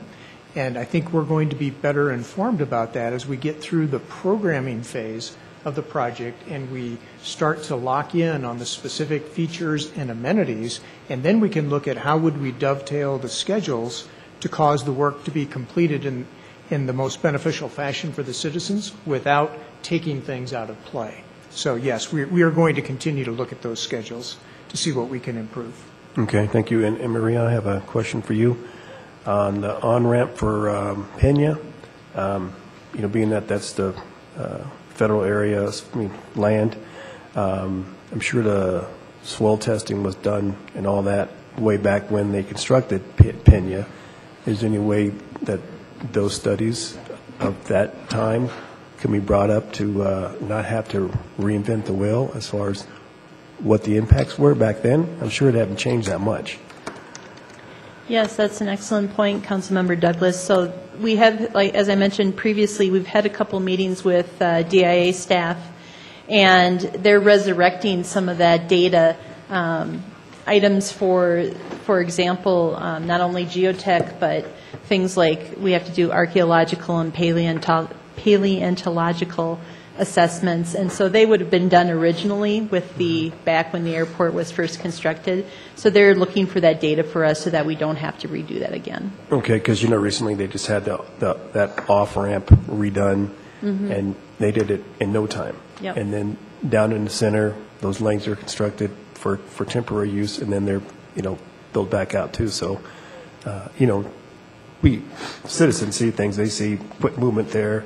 And that process, because that's in line when it comes to maintenance, where the road has to detour, and that impacted that road. So, soil and all that, and then the consultants, if using the same consultants that Denver had as far as engineering, I'm sure that's what we're working on to have them on board as well, instead of someone that it's not familiar. Yeah, so we are going out for proposals for the design services, and one of our criteria has been projects of a similar nature. So if they have experience with DIA or experience working within Denver, that would certainly be of benefit to them and would probably weight them higher in that level because of that. Okay, appreciate that. Thanks. All right. Seeing no one else, thanks, Scott. Thank you, Mr. Mayor. Thank you, Council. All right.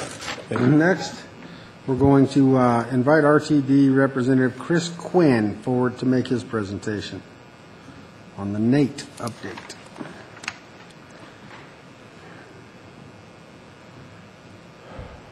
Good evening. Good evening. I am Chris Quinn. I am with RTD. I'm a planning project manager, and I've been managing the Northeast area transit alternatives evaluation over this last year. As far as flipping, thanks. So I want to provide for you tonight, an update on where we are on our, what we're calling the NATE 2 study.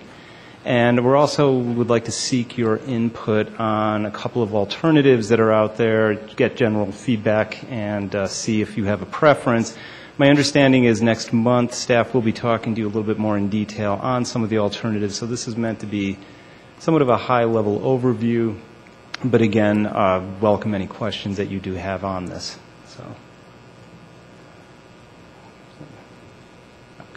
So just a real quick background. I'm not sure how many of you may have been on council when we completed what we call the NATE 1 study. The purpose of that was to investigate ways to connect the Northeast communities, generally Brighton, Commerce City, and unincorporated Adams County areas, into the fast track system, understanding that a lot of the rail investments were not necessarily benefiting those areas of the Metro District. In our objectives, we wanted to look at alternative concepts for different technologies, what type of alignments we could use, and then start thinking about ways we could preserve right-of-way for future investments. And in the original NATE study, there were 3 rail alignments that the study generally focused on, and they were the Union Pacific along US 85, BNSF rail alignment, which generally runs along State Highway 2 and I-76, and then what we call a cross-country, meaning an alignment that does not necessarily follow an existing rail corridor, so it would be going through new territory. And that would be in between the UP and the BNSF. And what the study concluded was, yeah, rail investment might make sense, but at this point, there was no real strategies developed on how or what would be the next step. So we decided to jump into the NATE 2 study, the purpose of which was to start looking a little bit more at what technologies we might use, a little bit more refinement of alignments, and also recognizing that some of these investments could be far out in the future. Would it be possible to develop a bus rapid transit alternative in the meantime so that we could get something on the ground sooner than later?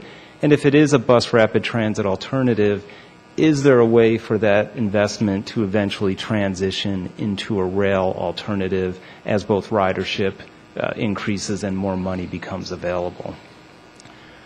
Participants in the study, all of the local jurisdictions, and I didn't put it on there, but we've also checked in with Denver a couple of times since some of these alternatives do in fact plug into the East Corridor in Denver. And then this map here is just really meant to be an overview of the existing bus services that are out in the Northeast area, generally served by 3 express and regional buses, a Skyride bus, and then 4 local routes. So the status of where we are in the study right now is we're looking at a bus rapid transit alternative, and we have come up with initial ridership projections through our ridership model to determine what potential ridership could be on some of these alternatives. The first we look at is, and any time we're doing any type of analysis like this, we look at what we call the no action. That is basically if we do nothing, what happens? What happens if we have enhanced bus service? So what if we just throw more bus service out there but don't make any kind of capital investments? What kind of ridership would we get? And this is where it gets where we're really looking at more solid alternatives. Is if we were running a bus rapid transit from Brighton down into the East Corridor, that's the corridor that's going to be running from downtown Denver to DIA. What would happen if we were to have it plug in to the East Corridor at the Colorado Boulevard station? So running from, and I'll show a map on the next slide, running from Brighton down State Highway 2, then connecting in at Colorado Boulevard at the Colorado station, or if it were to instead peel off at Quebec and then connect to the Central Park Boulevard station. So both of those would allow opportunities then for travel on to either DIA or to downtown Denver, and again, regardless of which alternative, the connection opportunities would be the same. So on this next slide shows on the blue line, so on the north end, starting up in Brighton, heading down, generally down State Highway 2, And then again, when we get to Quebec, would it peel off and then head down Quebec and connect with the Central Park Boulevard station in Denver?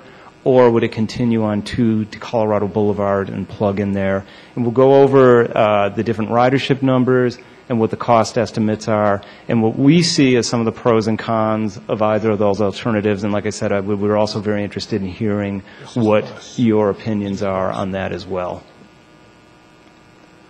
So looking at our ridership modeling results, this would be daily ridership. If we do nothing, obviously the ridership would be 0.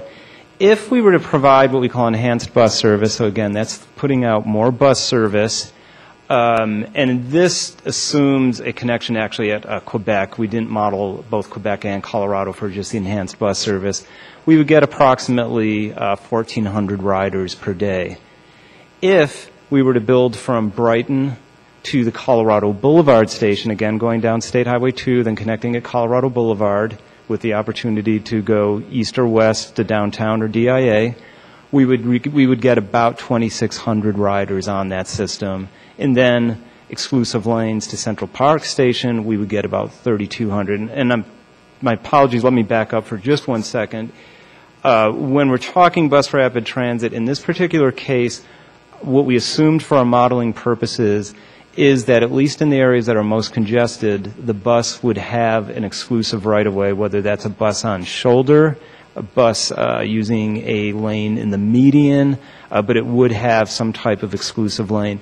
We've been working with staff to determine what type of configuration something like that would be through these areas, but again, the model is assuming a specific lane for the bus so that the bus would have a travel time advantage over general purpose auto traffic. We also we were asked also to model in the spirit of connecting to the fast track system, but not necessarily, recognizing that not all trips are going to the Denver area. What about the crosstown traffic? So we were also looking at what would a bus rapid transit on 120th Avenue, what kind of ridership would we see there? So here again, with enhanced bus service, we would see about 4,600 riders. And then this is where it gets a little bit interesting. Assuming then that we were to still build from Brighton down to the East Corridor, so exclusive lanes to Colorado Station or Central Park, the ridership actually goes down on 120th because it would divert some of the riders that would be using that otherwise would jump on those other services instead. What I'm thinking could be happening is some of the riders perhaps that would be going along 120th that might be transferring to the North Metro corridor, might instead just jump on a bus going down to the East Corridor or something, but we're not quite sure what's happening, but figure there's a diversion with more corridors being available. This next slide shows what the cost of at least the Brighton to the East Corridor line would be. And by the trunk line, I mean the portion that's so the very top line, from Brighton to Quebec Street, that would be $41 million. Then for each one of the alternatives, so whether we go to Colorado or whether we go to Central Park Station at Stapleton, $30 million we estimate for the Colorado alignment, $12 million on top of the $41 million for the Stapleton connection or to Central Park. The reason for that big cost differential is, as all of you are aware, the complexity of the roadway network in the area connecting Colorado to the north. Now, one of the caveats I want to put in here is this is a snapshot in time of very high-level cost estimates based on what's on the ground now. We do understand that Adams County and City of Denver, and I'm not sure if Commerce City is involved in this effort or not, with the industrial area study that's being conducted that is evaluating some of the upgrades, alternatives that could be made in that general area. So it's possible, it's possible that over time some of the items that we assumed that RTD would be fixing in order to implement a bus rapid transit in that area could be fixed by others. But again, given what's out there right now, that's what we would assume the cost estimate to be. Now, on the next slide, we provide kind of a real high-level analysis of what we think some of the pros and cons of the various alternatives are. But here again, as I mentioned before, this is where we're very interested in hearing what you think, and so we're eager to get your input on that. For the Colorado Boulevard alignment, pro is there's a lot of existing development in that area. Having an infrastructure development like this could provide the opportunity for redevelopment, and also it serves areas of the city that are low-income minority areas. And one of the things when we, RTD, are seeking federal funding through grants, very often that's a criteria that the feds are looking at are what types of improvements, who is benefiting from these improvements, and are there low-income minority populations that might benefit from the investment. Cons, obviously substantially costlier, and at this point anyway, lower ridership projections. And then moving on to the Central Park alignment, or the Quebec alignment, some incredible opportunities for development with all the vacant parcels out there, and we're also showing slightly higher ridership projections. Cons, so the exact opposite of the previous, does not serve as existing communities as well as the Colorado Boulevard alternative. Now, our next steps, we're seeking input from our local partners. Then with that, we also want to develop prioritization of alternatives, and we want to start researching funding strategies, implementation strategies, and we're putting together memos on the technologies that are out there, as well as, as I think I mentioned before, is it possible then to come up with a plan on how we might transition from bus rapid transit to rail if ridership and or financing were to become available, and then come up with some final recommendations in the fall time frame. With that, I'd like to open it to questions, comments, concerns you might have, or any other additional information we can provide. All right, thank you very much for the presentation. Mr. Douglas. Yes, thank you, Chris. RTD has the light rail out south, and it's done very well. People have now looked at using it, and they use it very well. And when it comes to this type of transportation, you look at, of course, you look at ridership and all that, but also where this could go as far as helping people who don't have adequate transportation. And that's greatly needed here in our community.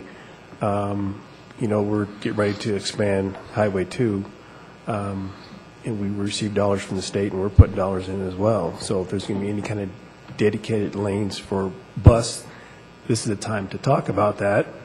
And if RTD would like to help with that funding as well, because that's going to be a huge impact on our road.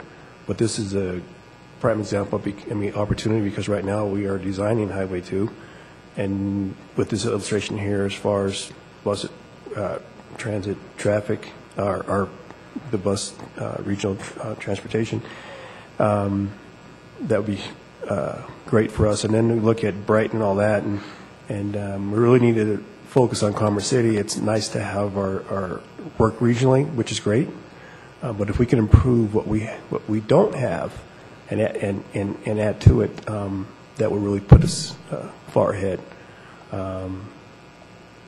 In the Central Park Boulevard, I know there is a bus route that's planned to go from the Stapleton Northfield area over here to our soccer stadium. And as far as the Quebec spur, that looks like that would be a great addition. It's less costly than it is to the Colorado route. And then if you go to the map on the northern side, up by Pena, I know this is the NATE 1 or NATE 2. Is there any kind of future expansion from that northern area to DIA, or connect to a spur that could connect? I'm sorry, could you explain exactly where you're looking at again? Yes, if there could be, is there any future spur to line up with the light rail in that northern area? We didn't, as part of this study, earlier on, and I came into this study a little bit late. A previous project manager moved east. My recollection is, yes, we had looked at an alternative that followed that alignment, and the ridership, at least at the real high level, wasn't as robust as what we were looking at more of the direct Brighton via State Highway 2 corridor alignments. So. Okay. All right, thank you. All right, Mr. McEldowney.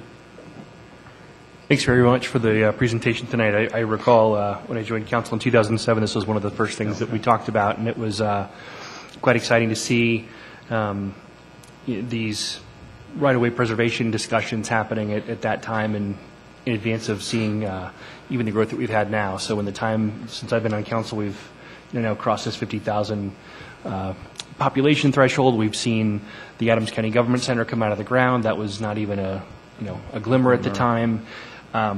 And the idea of the variation coming off and along Quebec to Stapleton wasn't under discussion at that point either. So it's been great to see the conversation evolve over time.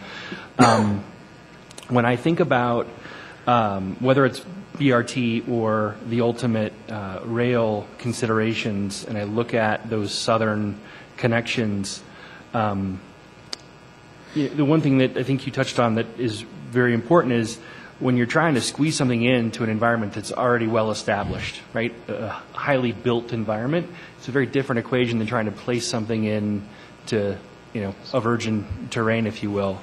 The comments with regard to ridership and the disadvantaged population, when I think about the Colorado Boulevard corridor, unfortunately so much of that is such low density. Even though there are disadvantaged populations that live there, they are not pockets that are likely to redevelop even if rail were to come through there, right? They're so industrialized that that's not the direction that things are moving. So to move additional riders, I mean, we've got the North Metro line that we're going to see take off, or it's taking off, right? And lots of that goes through highly industrialized, very low population.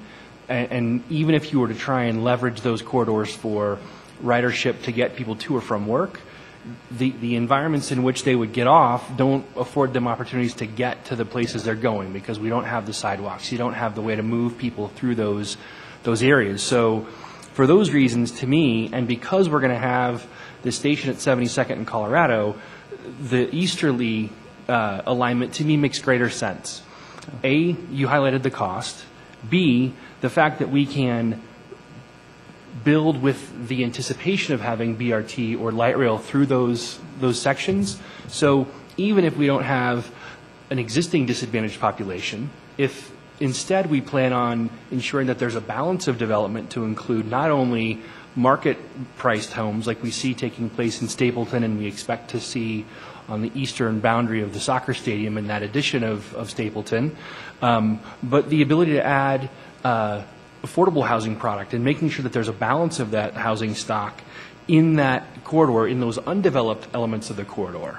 The other thing that the Quebec/Central Park alignment affords, the opportunity it affords in my mind is the redevelopment opportunity of the Commerce City component that abuts that Quebec corridor, right? So you've got empty lots, you have people who have lots they might choose to redevelop. You have a lot, not only to mention the residential component, but again, if we think about moving people to or from work, you have an entire segment through and along the refuge that is prime for job centers. So if we're looking at bringing people to work or getting people out, then to me that Quebec corridor becomes all the more intriguing. I think if we look at the northern component, and I know the map we have here on page 8 doesn't show, I don't believe you're showing rail in this. Is this intended to represent rail here at the north, or is this still just BRT? So this is the BRT, but again, one of the things we've assigned in this report is to try to determine, too, whether or not it could transition into rail, whether it would follow the exact same alignment, or are there opportunities, and I'm just making this up as an example, say along State Highway 2, then can we jump into the existing railroad right-of-way along that piece, then, you know, would there be opportunity for street operations once we get out of there? So it's kind of a hybrid in that regard. Yeah. Yeah, and I recall from the original, and you've got that obviously on slide 3, those original 3 variations, with one of which was that overland route that would have accommodated a stop at the Adams County Government Center. Yes. Again, in thinking about the future of rail in that area, to me, moving through that Adams County Government Center is a similar opportunity because of the amount of undeveloped space around that location, the need to, not only from an east-west perspective, but from a north-south perspective, bring people to and from the center of Adams County government. If we think about the 120th Avenue BRT corridor that you talked about, that obviously affords people from all over Adams County an opportunity to ride either rail or bus into that BRT corridor that would get them to the Adams County Government Center, which would be a huge advantage. And again, not only in bringing people and giving them access to their government and those services that are being consolidated there, but the ability to locate not only residential but commercial opportunities, job opportunities there that a wider population can get to. I guess what I'm saying here is so much of what I see with fast tracks in the other corridors has been about maximizing the residential density around these TOD stations. So you get a little bit of retail on a ground floor, and you put a high-density residential opportunity there, a la, you know, D.C., Crystal City, you know, Maryland, whatever. Great. We need higher density residential opportunities, but the ability to get people to a work center and have more of a work center or an educational center, I mean, those are things that we're not seeing elsewhere in the mix. And I think looking at some of these opportunities where we have large undeveloped parcels over the timeline that we're planning, the ability to get the communities to look at how we move in that direction with great intent, I think, is a much more exciting option. So that's my feedback. Thank you. All right, Mr. Amador. Thank you, Mr. Quinn. I'll be brief. I would agree with a lot of things that Jason just outlined, but it's exciting to see that this long-range 2035 plan is out there and it's happening. We all know, and the statistics have shown, that if you build infrastructure and mass transit, the economic development piece actually follows that. So this is really exciting to see. It's a ways out. However, I like to see the planning. It does have a lot of impact on my ward as well, as I start to wrap both around the Rocky Mountain Wildlife Refuge and my ward. So that's exciting to see. I do see some challenges with the Colorado station, and I believe they've been outlined from the perspective of cost, but also we have the BNSF rail line and a few other, we'll call them nodes of hardship is what I would call them when you really look at how that works out.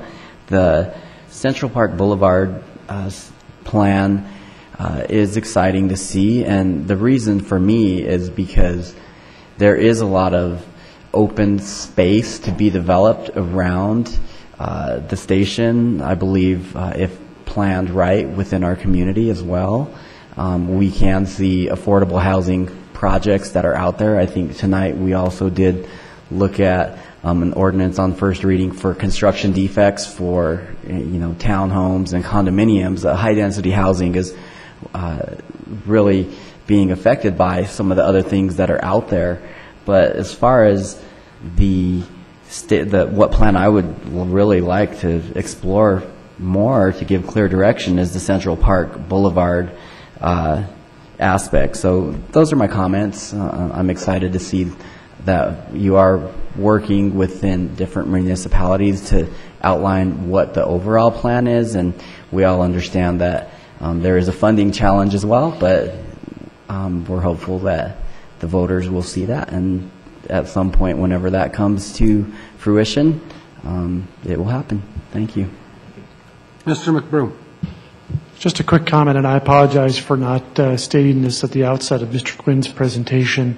RTD has asked for formal comments from the jurisdictions, including the City of Commerce City. We've scheduled this for the City Council study session on September 14th. In the meantime, staff's been doing some analysis of the different alternatives so that we can provide you that thinking as part of collecting feedback from you for those comments back to RTD. So no need to get all of your comments out to RTD tonight. We'll be back in front of you on September 14th to help with that as well. All right, Mr. Teeter. Yes, thank you, Chris. Just a real brief. Back on slide 3, you made a comment earlier that they were still looking at putting the spur line between the UP and the BN. Is that something that's still going on? Not as part of this study. That was an alternative that was identified as part of the original NATE study. But again, for this, we were focusing really more on what can we do in the short term via the BRT and how the transition would work to the rail. So no further analysis has been conducted on that. Thank you. But on that, Mr. Teeter, the UP still owns that right away, and they still plan on putting that connection in there by Gala Gardens at some point in time. They don't have a time specific as of right now. I would just like to add, I agree with everything that Mr. McEldowney said. One of the things when we have our study session, Mr. McBroom, I'd like to see what we have for units planned for our higher density developments in the northern range. I know there's quite a few that are platted with higher density condominiums, apartments. I'd like to see what that looks like, because I think those densities are going to make a difference in ultimately our decision and hopefully RTD's decision on planning for those routes, because that's units planned that they may not know about yet that are of mixed use that could have a larger impact and larger need for the bus service and potentially new rail. So if we can have that information. Otherwise, I agree with what Mr. McEldowney said, and I want to appreciate and thank you for coming in this evening. Thank you. All right. Have a good evening. All right. We're going to move to Administrative Council business. Anybody have Administrative Council business tonight? Mr. McEldowney. I do. I sent Council a picture of the northeast or the northwest corner of 120th and Buckley earlier this evening. That was actually taken about a week and a half ago, sitting at the light, and I noticed that the entire edge of the roadway had eroded, crumbled up to, and in some cases past the yellow or white striping, due in part, I think, to people shortcutting that turn. And we know we've had conversations before about the eastern corresponding corner where we have folks cutting through the vacant lot. The bottom line is that intersection just continues to degrade at a pretty rapid pace. I believe our capital plan had the sort of first wave of improvements and access to the future retail and residential development on the south side of 120th there. I hadn't seen any information recently on where we stood with that. Obviously, wouldn't want to put a ton of effort into trying to fix the crumbling edge of the roadway if we are in fact still going to be pursuing that 120th improvement this summer. So that was question one, and then I'll come back with question two. I don't know if staff has any info on that. The bottom line is I'd like to... Well, Mark Bush is building it. I don't know when. Maybe, Maria, you can give us an idea when we can see those improvements at Buckley? Yep, we're actually, we've completed that design in-house, and we're going to be completing the improvements. Basically what we're doing is adding turn lanes on 120th at that intersection, so we'll be widening it out slightly to provide the left turn lanes, and then building out just a little ways to into future High Plains Parkway. So then villages at Buffalo Run will connect into that eventually. So we're packaging that because it's roughly $130,000 because we're going to mill and overlay that intersection. In order to do that, we're going to package that with our other mill and overlay work, like on 60th Avenue. Mm-hmm. So it'll be constructed later this fall. Okay. And so that would then by default help address the crumbling roadway on all edges. Yeah, and then our intent would be, at that time, then we'll come in with either some barricades or something to prevent people from making that hard right in that northeast corner. Okay.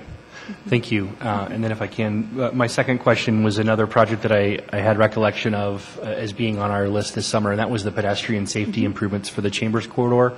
I feel like every time I drive Chambers, I encounter a pack of kids trying to make their way between the edges of Reunion and the intensifying development at 104th and Chambers. And obviously that was one of the big factors when we talked about trying to find a way to make this happen sooner. We've just got that lack of safe passage. So again, I hadn't seen anything on where we stood with that in terms of design or the final solution. If you've got anything that you can share on that, I'd really Sure. appreciate it. And I think it's a good option. Maybe there's some way that we can communicate these smaller projects to give you an update on where we're at. So what we've done initially, because one of our the thoughts was to do more of a low-flow crossing offside of the actual bridge itself, we looked at that as an option. We looked at doing what's called a cantilevered bridge, hanging it off the edge of the existing bridge, or just widening the bridge. So we looked at 3 different options out there, and it appears that the lowest cost option would be is to cantilever something off the existing bridge. And so we've just done some preliminary analysis with our consultant, and so we'd be bringing a formal recommendation, which would then move towards design as the next step.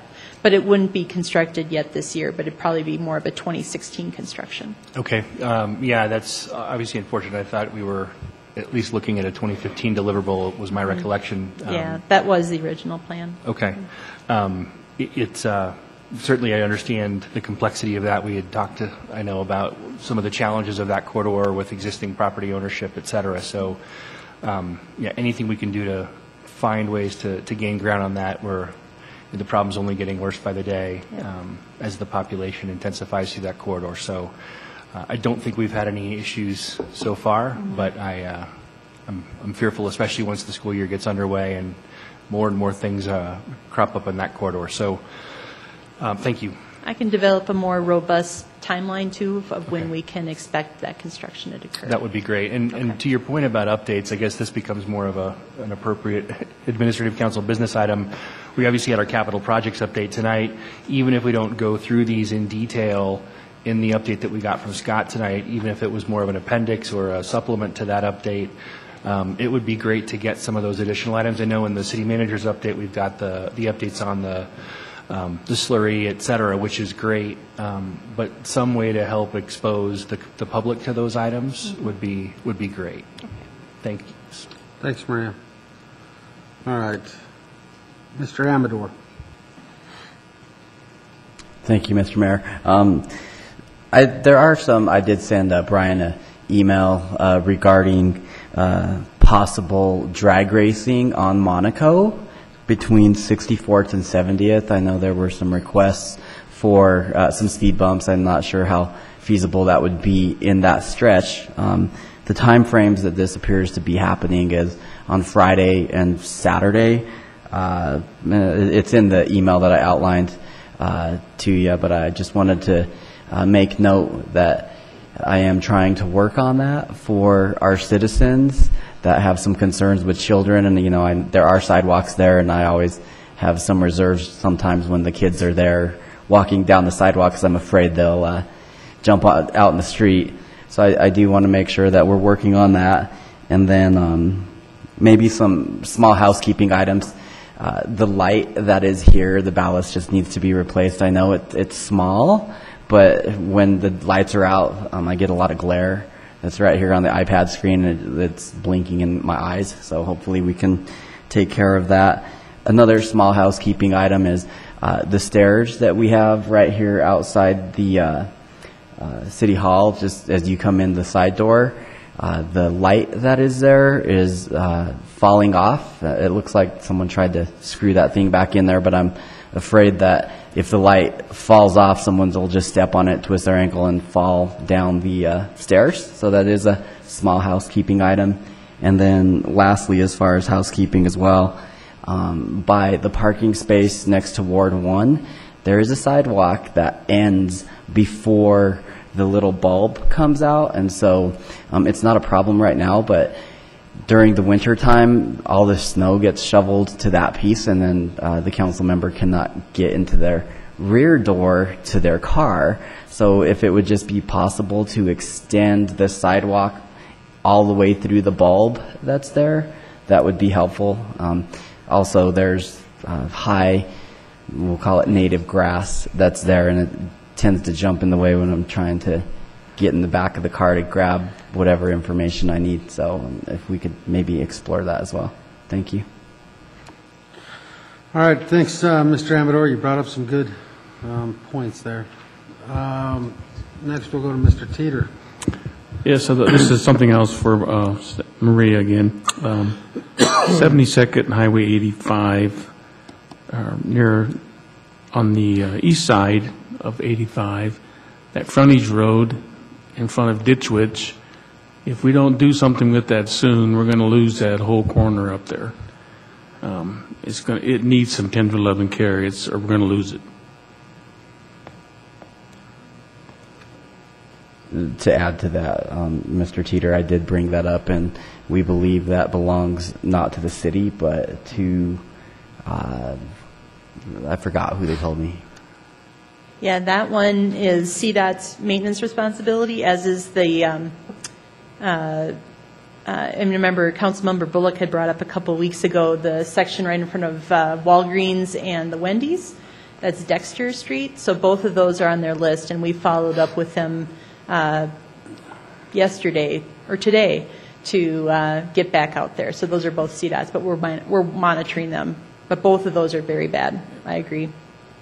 Maria, I do have one more since we're talking about in front of Walgreens there.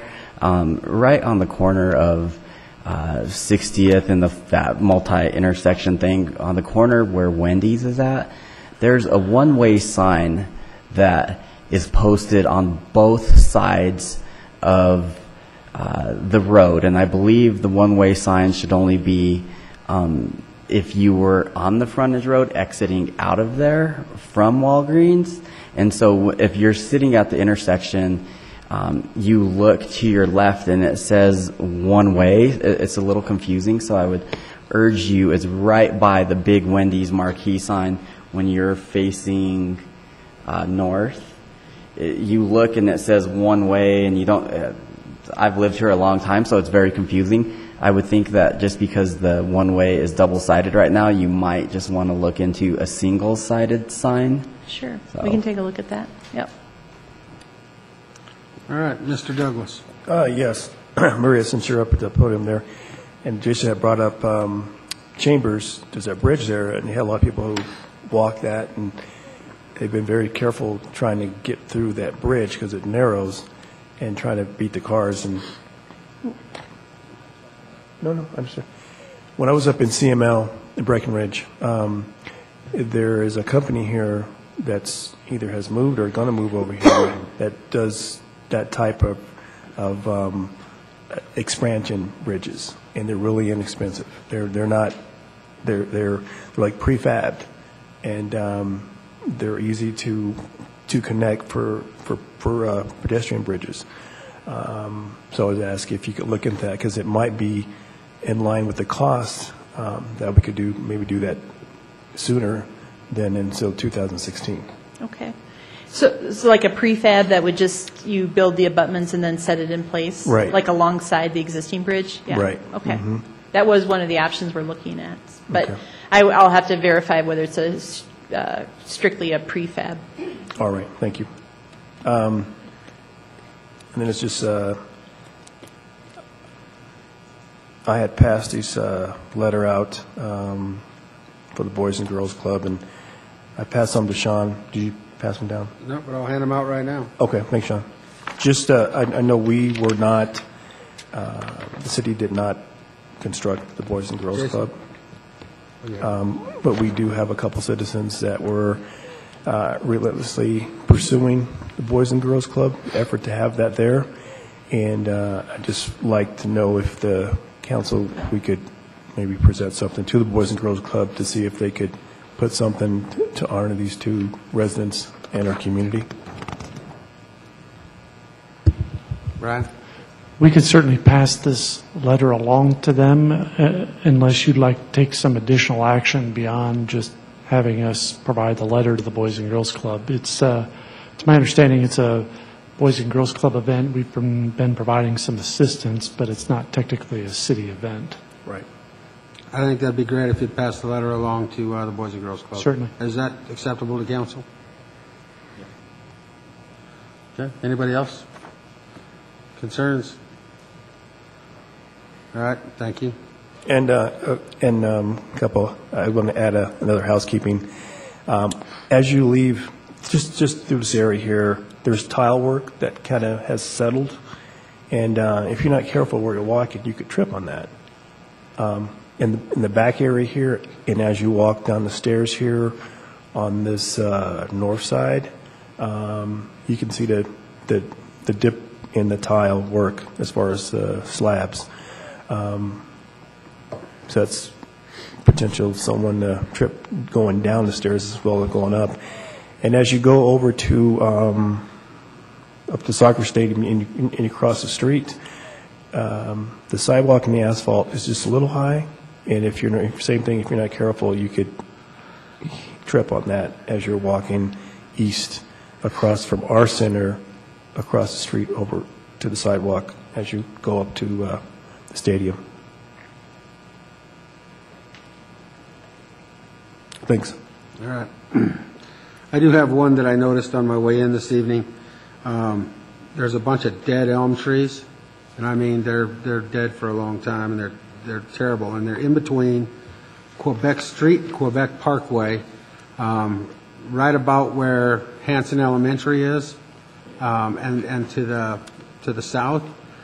I know we don't allow dead trees in our community, and it's city right away. I would like someone to take a look at it, see if we can get those dead trees removed from that area. It's pretty close to where the underpass for the kids to walk is, but it's just a strip of dead elms, and there's a lot of the suckers are coming up, and I don't want it to get worse. So if we can get them out of there and clean that right away up, I would appreciate it.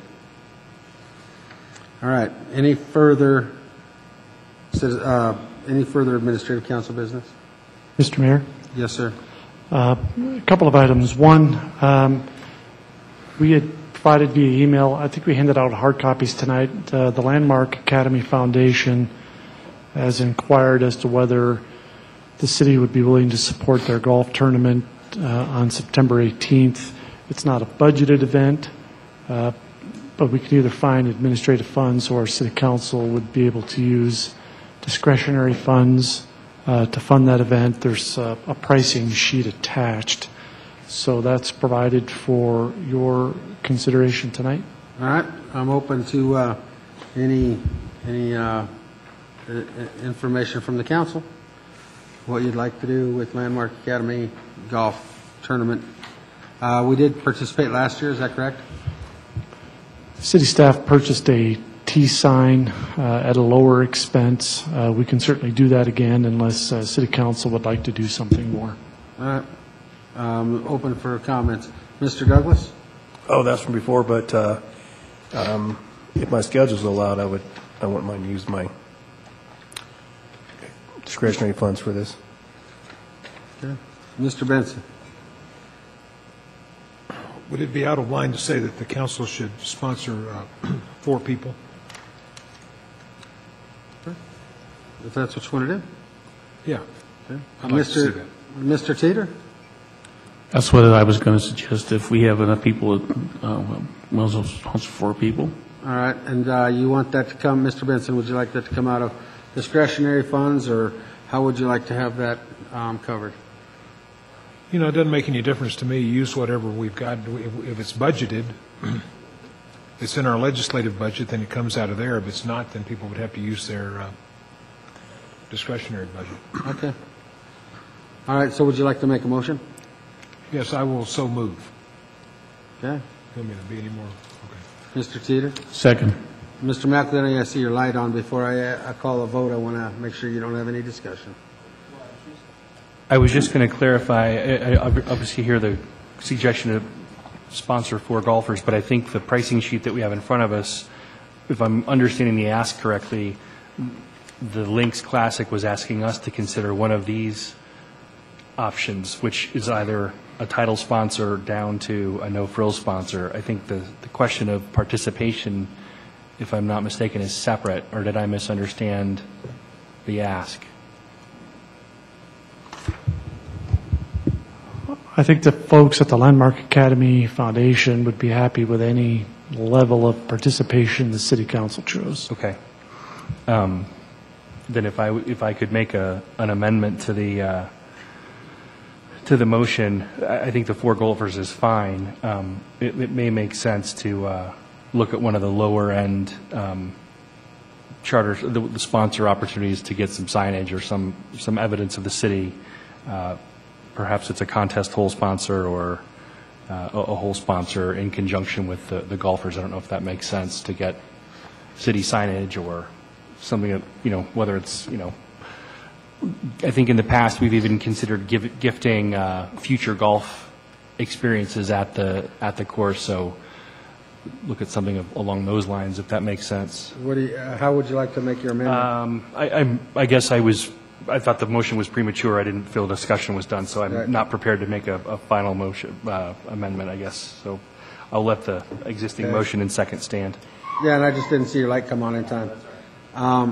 More discussion, Mr. Douglas? No, I was going to say, because the charter sponsor, that's for 2 golfers, so if we have 2 or more, unless we go up to a different thing, I think the charter sponsor allows 2. If you do 4, it'd be, two charter sponsors. Okay. Unless you wanted to up that. All right, I have one more here before I go back to the motion maker. Mr. Amador. Thank you. I'll just note that I will not be in town that day as my annual hunting trip. So. Okay. All right, Mr. Benson. There's been some discussion about going with a sponsorship that has signs or just leaving it at 4 golfers. Your motion's on the floor with 4 golfers, and if that's what you want to vote on, then that's where we'll. What does it cost for one of those sponsorships? He doesn't have the price list in front of him, so. Everybody has this in their envelope. Right. What does it cost for one of the sponsorships? This is in the materials in the manila envelope. Well, why can't you just tell me instead of bringing this thing over? It's easier for you to read. All right. So I would just have it stick with the 4 golfers. All right. So you wanted to stick with 4 golfers. I have a motion. I have a second. All those in favor signify by saying aye. Aye. Aye. Opposed? Motion is carried. All right. Here you go, Jason.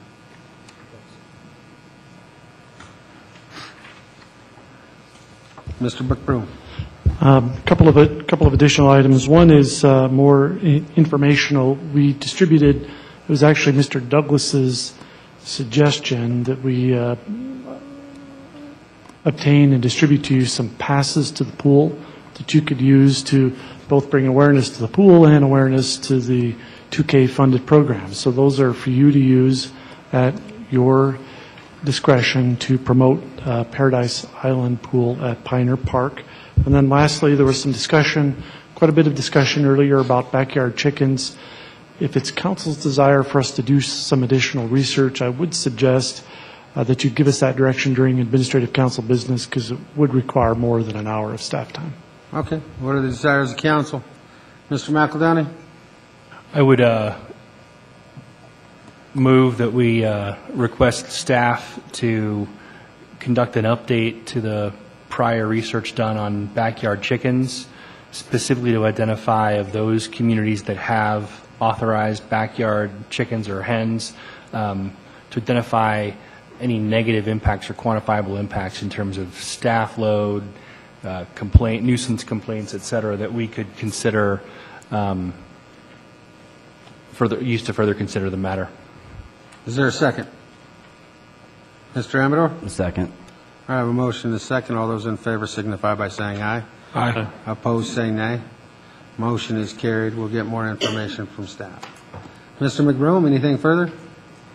Seeing no further council administrative business, We'll go to reports. City Manager?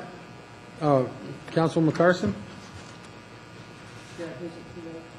If you have administrative council business, now's the I time. think I can do it all in Do it right now, administrative council business. I know that recently we had the graduation from cop camp, and we had some news cameras that went up and did some great filming. I would like to see a little presentation of that at council, if we could possibly do it. We can absolutely do that. Thank you. All right. Any other administrative council business before I move on? Seeing none, Mr. McBroom, reports. Thank you, Mr. Mayor. We did distribute via email tonight's edition of the City Manager Report. In it is an update on our slurry seal project for 2015, good updates on locations and schedule. There's an important update about ramp construction at I-76 and 88th Avenue. We have a brief update on the Mile High Greyhound Park redevelopment and an update on upcoming city council meetings. Of note, next week's study session is a follow-up study session with the Commerce City Housing Authority. We'll have some additional agenda items, but it is the follow-up meeting with the Housing Authority, and so we've scheduled that at the MSC again. So next week's study session, 6 o'clock at the MSC on Rosemary. And then as a reminder, the City Council's budget retreat is scheduled for August 24th here in Council Chambers beginning at 3 p.m. As we get closer to the 24th, we may adjust that start time depending on the list of issues for Council to tackle on the 24th, but it's right now scheduled to begin at 3 o'clock. That's it. Thank you. All right, thank you. Mr. Gaylor? I have nothing further, Mr. Mayor. Thank you. All right, I'll start with my report. Anybody can add something on if I've missed something or they have something they want to add on to reports. I had Rotary, myself and Mr. McBroom and Mr. Teeter and Troy Smith golfed in the Commissioners Golf Tournament. We had the MLS welcome reception. I did an interview with Channel 2 the following morning, met with local business owner Jim Parent. Then most of us went to the Special Olympics soccer game and the hometown soccer game. Also had Rotary again on Wednesday. Wednesday evening was the MLS All-Star Game.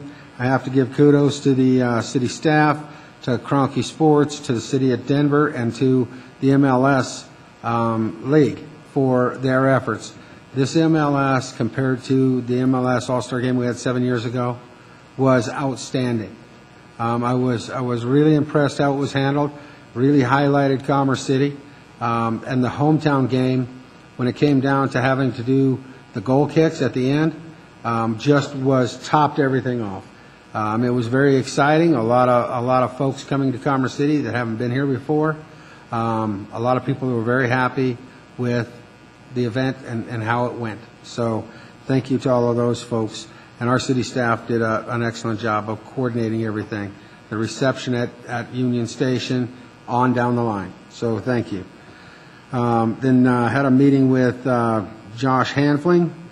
I did not make it to the Cultural Council Music in the Park. And I know Councilwoman Elliott's not here, and I know JD's going to say something about it, but I've heard that they've been extraordinary. My intent is to make it to the next one in South Lawns. Then we had I went Saturday. I got a call Friday afternoon. Didn't even know the place was opening up. I got invited to go and do a ribbon cutting by the owner of a new convenience store that just opened up on Saturday. It was their grand opening. It's called Best One Convenience Store. The gentleman owns another convenience store in the area of 66th and Monaco, and just opened up a convenience store at 69th and Kearney. It used to be an old gas station when I was a kid. They did a great job of totally gutting it and redoing the whole inside. He said all of the reviews so far from the neighbors are really glad it's there. It's an area where there wasn't much access to any convenience type services. The kids are hitting the icy machine and the hot dogs and But it has given that little neighborhood a local place to go and have some convenience. I would recommend, if you're in the area, stop by and say hi to the owner and check it out. But it was an old building that has been there for a long time and has been nothing but an old building. Finally, now there's some active business there. Hopefully it'll provide some local services. So I did go to that ribbon cutting. I know they took a lot of pictures, and I know the city can get access to those pictures if they want to do a little print update in our local news flyer that we put out. With that said, I believe that covers my reports. So I'm open for anybody that has additional reports. Councilwoman Carson? The mayor was right. I was going to give you a report on the Music in the Park series. They have been fabulous. We did, our very first concert was a rain out, so that has been scheduled. It'll take place August 6th, and it is at South Lawn. That will be, I think that is, let me see, who is that? Rudy Grant.